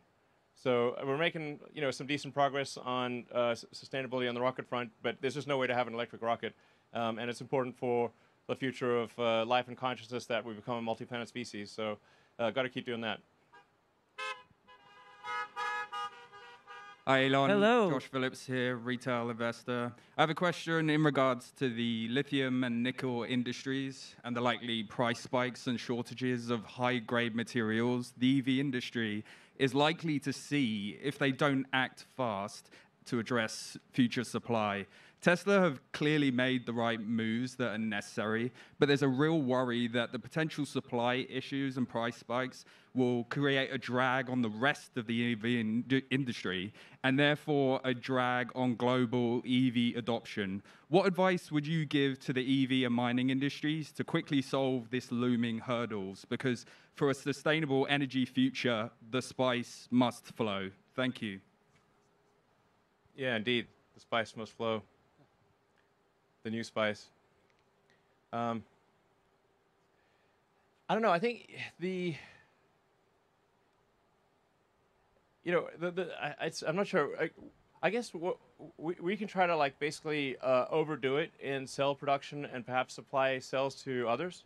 But we do see the fundamental constraint as total cell production. That's why we're putting so much effort into making cells and kind of trying to reinvent every aspect of cell production from mining the ore to a complete battery pack. Because it's the fundamental constraint. We're not getting into the cell business because we, just for the hell of it. It's because it's the fundamental constraint. It's the thing that is the limiting factor for rapid growth. But we could certainly try to overdo it on cell production and perhaps sell cells to others. Although we are going at absolute top speed, so it's not like we're holding it back. But I think just making really efficient cars and that have low drag coefficient, low rolling resistance, efficient powertrains. I mean that's kind of what we've done in order to make iron phosphate still have a good range. So the iron phosphate's lower energy density solution, but there's while there are some limitations on the total amount of nickel produced every year, there's really no limit on the iron. There's so much iron, it's ridiculous. So you can really scale up iron phosphate, at a raw materials basis faster, more than you can nickel. But yeah. And just to point out, when we were walking through this presentation, we intentionally separated all the different aspects. The benefits of structural battery apply to a iron-based cathode in the same way they apply to a nickel-based cathode. Yeah. So you get longer range iron-based vehicles, and also the silicon benefit can apply to the iron-based vehicles as well. So we can do a lot to extend the range of an iron-based vehicle, which is why it's a key part of the roadmap going forward. And then I invited Turner up here to talk about what the mining industry can do. Yeah. Diversification on the cathode side is obviously massive, and EVs are all about efficiency. And so for the EV industry, for the vehicle industry, we need to see powertrain efficiency really increase at all other companies matching Tesla powertrain efficiency so that everyone can have that diversified cathode approach where LFP is used in medium range and even really make a 300-mile vehicle with LFP. And really the goal that we were trying to present here was a model for vertical integration, strategic vertical integration that a lot of different people can do. What we need to see is vertical integration that shortens the process path from mine to cathode. And what we're doing here is novel, and we're trying to push the industry in that direction. So we're presenting a model here that anyone can follow. Yeah, in fact, if there's anything that you guys want to comment on, feel free to step forward and say something. I think the key is to be smart about your chemistry choices, your materials choices. Talk louder. Yeah, if you're smart about your materials choices, the spice will continue to flow. Yeah. You don't need to use the same kind everywhere, and it's about strategically planning it out. And for miners, I think we are incentivizing them quite a bit to ramp up their production. Yeah, and actually we had good calls. Like they're all motivated. I think that they've been sort of sitting back, being like, "Are you going to grow like crazy?" And we're like, "Yeah, we're going to grow like crazy." And then I think this indicates we're going to grow like crazy, and that's what the miners want to hear. And then they'll go make the investments. Hello, Elon. This is Ben Limpick. I'm a musician. I was wondering, does Tesla have any future plans to make partnerships with music companies like it has done with Tencent Games or things like that for you guys to actually kind of expand your services for artists and other types of creative people to get involved in producing content that can be part of the Tesla ecosystem, or so other people that do creative things can get involved with you guys? Well, we haven't really thought about that much, but I suppose it's probably something we should think about. We will be providing a title on Teslas. So we're providing more music sources that people can choose from, and generally trying to improve the entertainment experience in the cars. And I think actually as we go to a more autonomous future, the importance of entertainment and productivity will become greater and greater. I mean, to the degree that if you're just basically sitting in your car, the car is fully autonomous and driving somewhere. It's sort of like being in a, you know, the car is essentially your chauffeur, and then the things that become important are, okay, well, let's have good entertainment, and you know, if you want to do some productivity stuff, then that actually starts to become much more important because you're no longer spending your attention driving the car. So it will be extremely important in the future. Should we do some of the say.com questions? Yeah. Okay.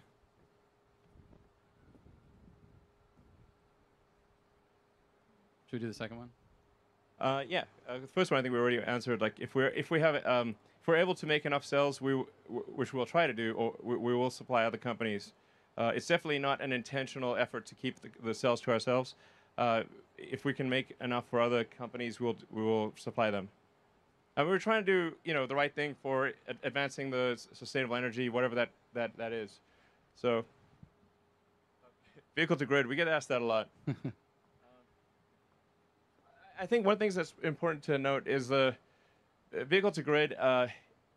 It doesn't, unless you have a power cutoff. Like you need to cut off your main supply to the grid. Otherwise, if you lose the power in your house, you'll basically just backflow energy to the grid. So just having a reversal in the power flow does not actually keep the lights on.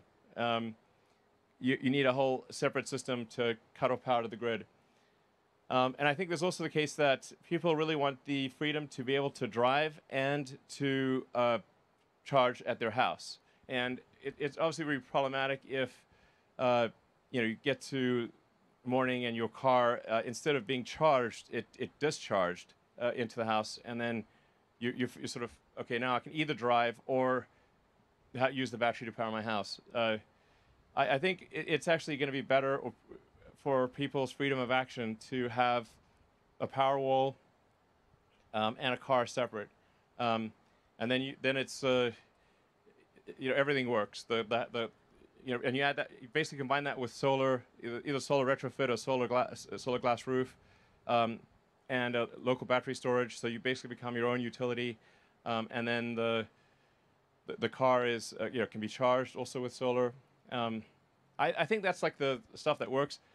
You know, that said, like we can certainly do vehicle to grid. And I think we could basically enable that with software in Europe or something, right? Yeah. We are future generations of power electronics. We will be able to do this more or less everywhere from a like energy market participation perspective. But yeah, from a backing up the house, and it just so happens that the way the North American connectors are on all the cars in North America, it doesn't matter whether it's the Tesla connector or the connector that the other vehicles have, doesn't actually support powering your home. It's unfortunate. So you'd need an additional hardware to do that. But yeah, in the future, all versions of our vehicles will be able to at least do bidirectional power flow for the purposes of energy market participation. But even for that, it's important to remember that your car isn't plugged in 24/7. So it's kind of an unpredictable resource for the grid. It'll have a value, but it's not the same as a stationary battery pack. Yeah, honestly, a vehicle to grid sounds good, but I think actually has a much lower utility than people think. I think very few people would actually use vehicle to grid, and we actually had with the original Roadster, we had vehicle to grid capabilities. Nobody used it. Yep.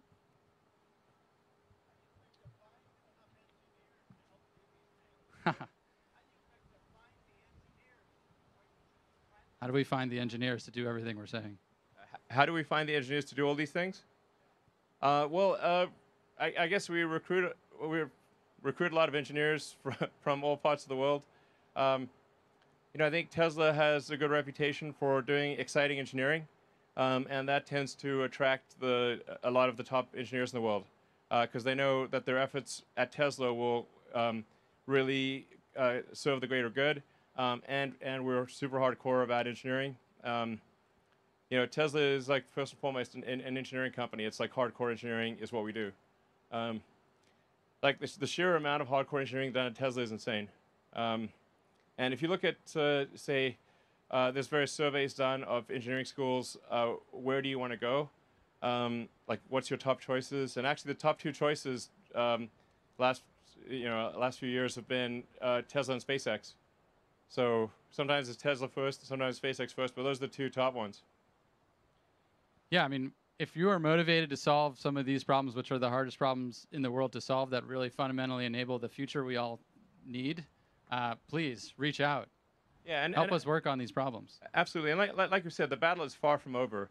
Less than 1% of the global automotive fleet has been converted to electric, and even maybe less than 0.1% of stationary storage has been done. So stationary storage has barely begun. Converting the global vehicle fleet to electric has barely begun. So there's still a massive amount of engineering work to be done at Tesla and other companies to accelerate this transition to sustainability. Hey, can you guys hear me? Yeah. This is Jordan from Mark Asset Management. So you've talked about the importance of the factory, and you've mentioned the ground-up design process and a lot of the new things that you're going to be doing or started to do in Shanghai, Berlin, and Austin. Can you just maybe help us understand and quantify like how financially meaningful all of those improvements will be? And then given what you're trying to accomplish as a company, is it fair to assume that the vast majority of improvement will be given back to the customer in the form of lower prices? Yeah, I mean, I think certainly we will try to give back as much as possible to the customers. It's not like, it's not like Tesla's profitability is crazy high. Our average profitability for the last 4 quarters is like maybe 1%. So just to be clear, it's not like, we're minting money. Our valuation makes it seem like we are, but we're not. We do want to try to make the price as competitive as we can without like losing money. And if you lose money, then if you keep losing money, you'll just die. So we have to. This thing called profit is just like we need to bring in more money than we spend, otherwise we're dead. So. But affordability is key to how we scale, Yeah. right? Like the demand goes nonlinear as you reduce the price of the car. Yeah, I mean, it's important to sort of separate the difference between affordability and value for money, or desirability of the product. So, for a lot of people, they want to buy a Tesla, they simply don't have enough money. We could make the car infinitely desirable, but if somebody does not have enough money, they can't buy it.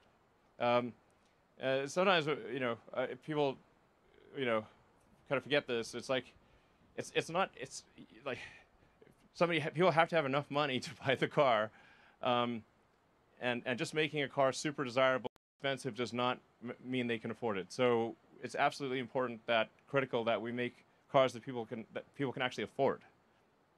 Yeah. So maybe we should go some of these things. Just scroll down or something. Oh.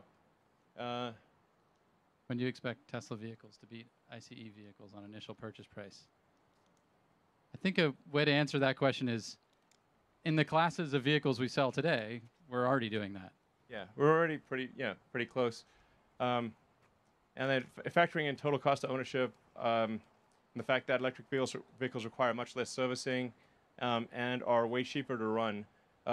When you look at like total cost of ownership, and you can obviously lease a car. So if you just like lease a car or get a loan for a car, you've got your sort of monthly payment, and then your cost for either gasoline or electricity, and your cost of servicing. And the fully considered cost of an electric car is much less than a gasoline car of the same nominal purchase price. I mean, that said, and like maybe on the order of 3 years, when we can do a lower cost car, like a $25,000 car, I think that will be basically on par, maybe slightly better than a comparable gasoline car. So I think maybe it's on the order of 3 years-ish.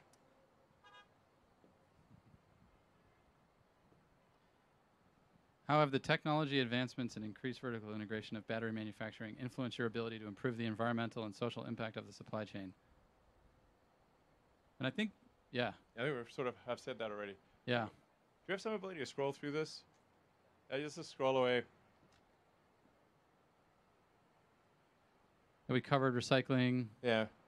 Well, just scroll until we've got stuff that we haven't covered. Well, we definitely covered that top yeah, one. a lot of the things we've already answered, I think.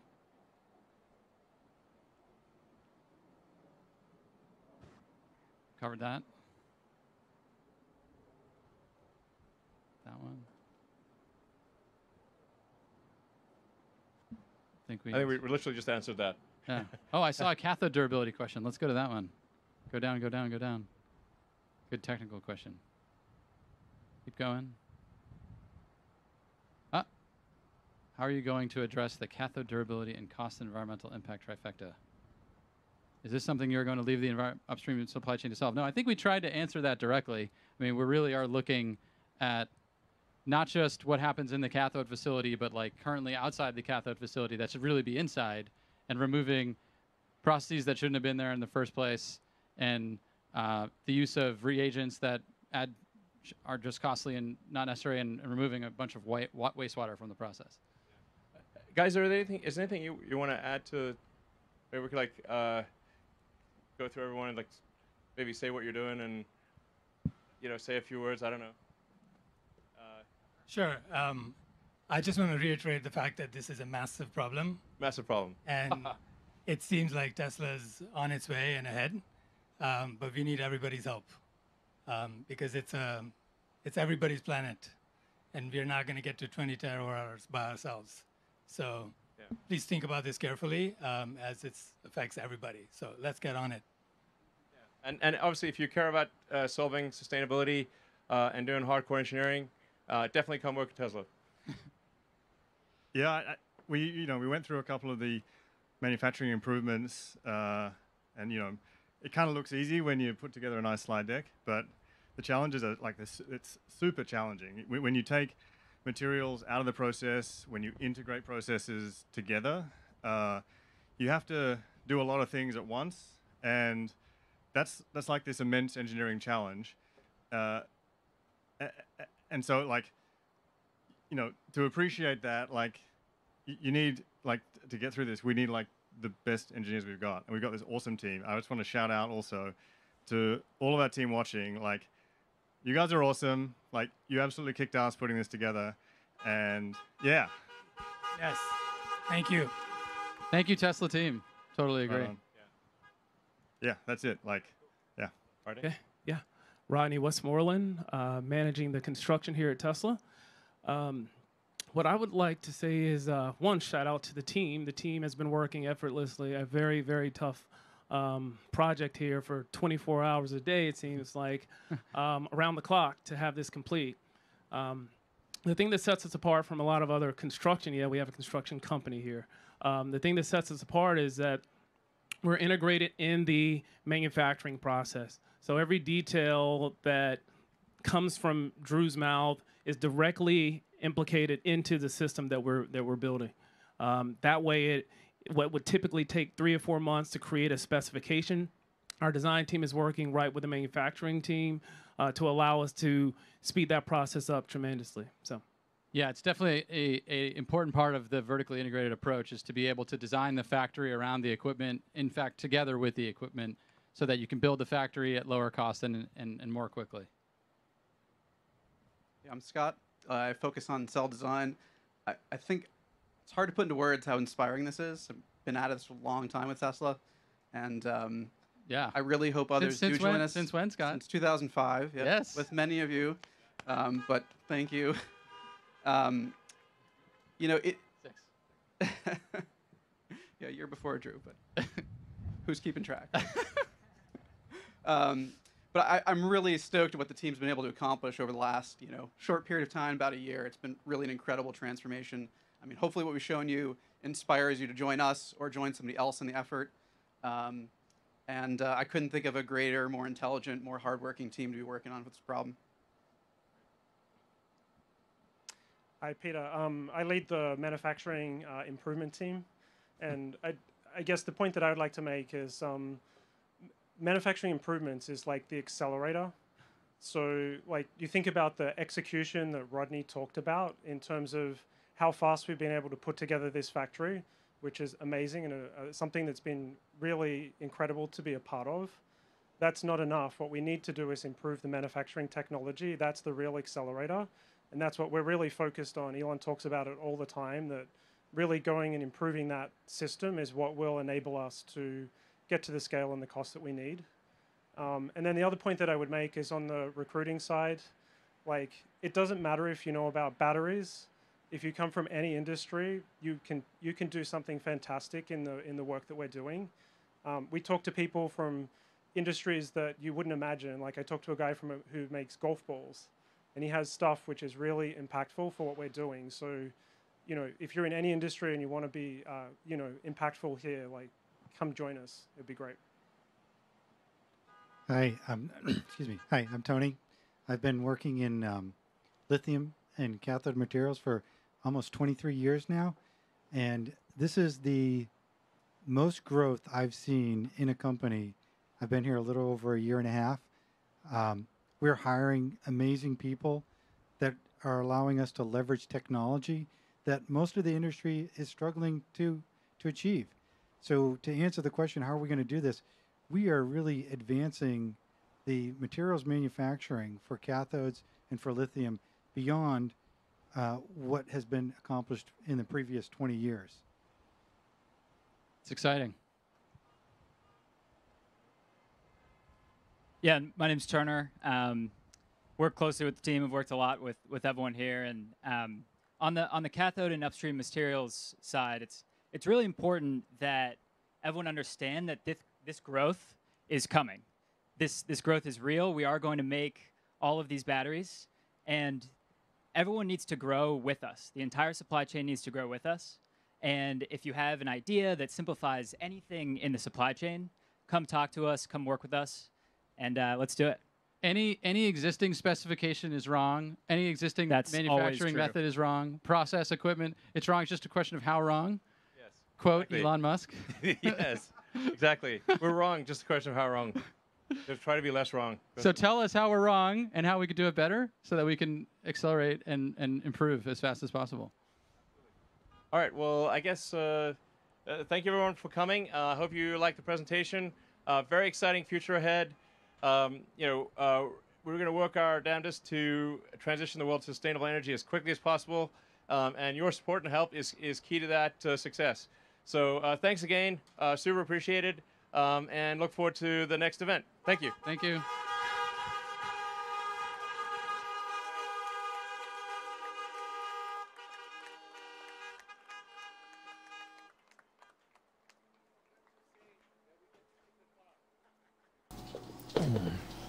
Okie dokie. Well, a few surprises, a few. Oh, we need to move the cake from yeah, the dogs. The dogs. Sorry. The dogs saw the cake. And We didn't have any popcorn ready, but we had cake, so we decided to have some cake. So, yeah, I don't know. No mention of Million Mile Battery. Yeah, no mention of new Hi, buddy. Powerwall products. But, you know, they said that they're going to be ramping up on production of the new cells. But they did confirm new cell format, new cell chemistry. Yeah. So, you know, once they get those ramped up, I'm sure we'll be seeing some new Powerwall and PowerPack products. Yeah, so, I mean, I was kind of like, It was very interesting to see the new cells, how they will affect the current pricing, which we love. But the stock market... Obviously, right now it is down $32 after hours. This is after hours, though. Let's just take that with a grain of salt. But I don't think the stock market is looking long term. They're all looking at Tesla as a short term ownership stock, and I think that's what is being reflected there, because we won't be able to see any of these effects until the end of 2021 with the Plaid S and X, or Plaid S. Currently, there's no Plaid X. Yeah. So I think that's why we are seeing this dip in stock. It could open up even tomorrow, though. So, again, this is just after hours, but that's kind of where it's at. So, and for those of you who missed out, we did go ahead and put in a reservation for the Plaid Model S. Yeah. Literally did it as it was happening, as soon as they announced it. Now... in our prediction video, we talked about it, and... I'm surprised. Well, they didn't unveil it, but at least they made it available for ordering, so we don't know Right. what we put in a reservation for exactly. I mean, we know we put in a reservation for a car that can go 0 to 60 in under 2 seconds. 200 mile an hour top speed, 520 mile range. Just say the range. See, and actually, let's just let me that just. was gonna happen because they had to beat out Lucid, and so that. Let me just throw this up here, so that way you guys can see it, and we can kind of talk about it real quick. Let me make sure my payment and everything is not on here. So, 520 mile range, 200 mile an hour top speed, 0 to 60 in under 2 seconds. Now, this is not coming cheap. I would advise you to look at the actual purchase price in the bottom left-hand corner, not the asterisk price with its potential savings. The base price of this car is $140,000, but Did you mention the tri-motor as well? well, yeah, tri-motor. So that's like the Plaid powertrain. Tri-motor all-wheel design. These numbers are all better, from what I can see. They're all better than what we saw with Lucid. And Oh, yeah. And their Dream Edition, which cost what? Oh, your mic died. 160 something thousand. Here, just use this I one. was gonna say these numbers all, if I recall correctly, look better than what Lucid announced a couple weeks back, and at a lot less. I mean, it's still expensive, but it's gonna be less than what Lucid had. Yeah, but if you like look at this, you still have like these are the normal wheel options. So there's nothing new. There's nothing new on the exterior. Nothing new interior. And I totally So- bet this will totally change in the next year. They're gonna have a new. The interior is gonna be different. It's got to be different. Oh yeah, and like here we were able to lock autopilot in at 8,000 because I expect that to jump up. But I'm still like the deposit's done, and it's $1,000 deposit for this one. But I am still expecting an interior and exterior refresh. Yeah. And that would be required for me to go through with that purchase.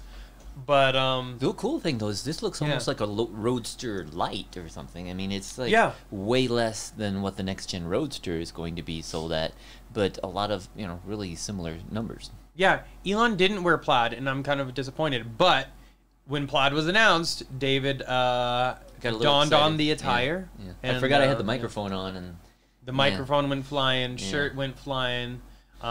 So yeah, I mean, the battery information was a blast. It was cool to see what was actually announced and all that. But at the same time, like, I really think Plaid S is what everyone really wanted. It would have been nice to see some kind of refresh. I but think it'd be nice. Maybe the stock would have reacted differently if the Plaid was available this fourth quarter. 100%. Order it now for delivery in fourth quarter. I think the stock might have responded different. yeah, 100%.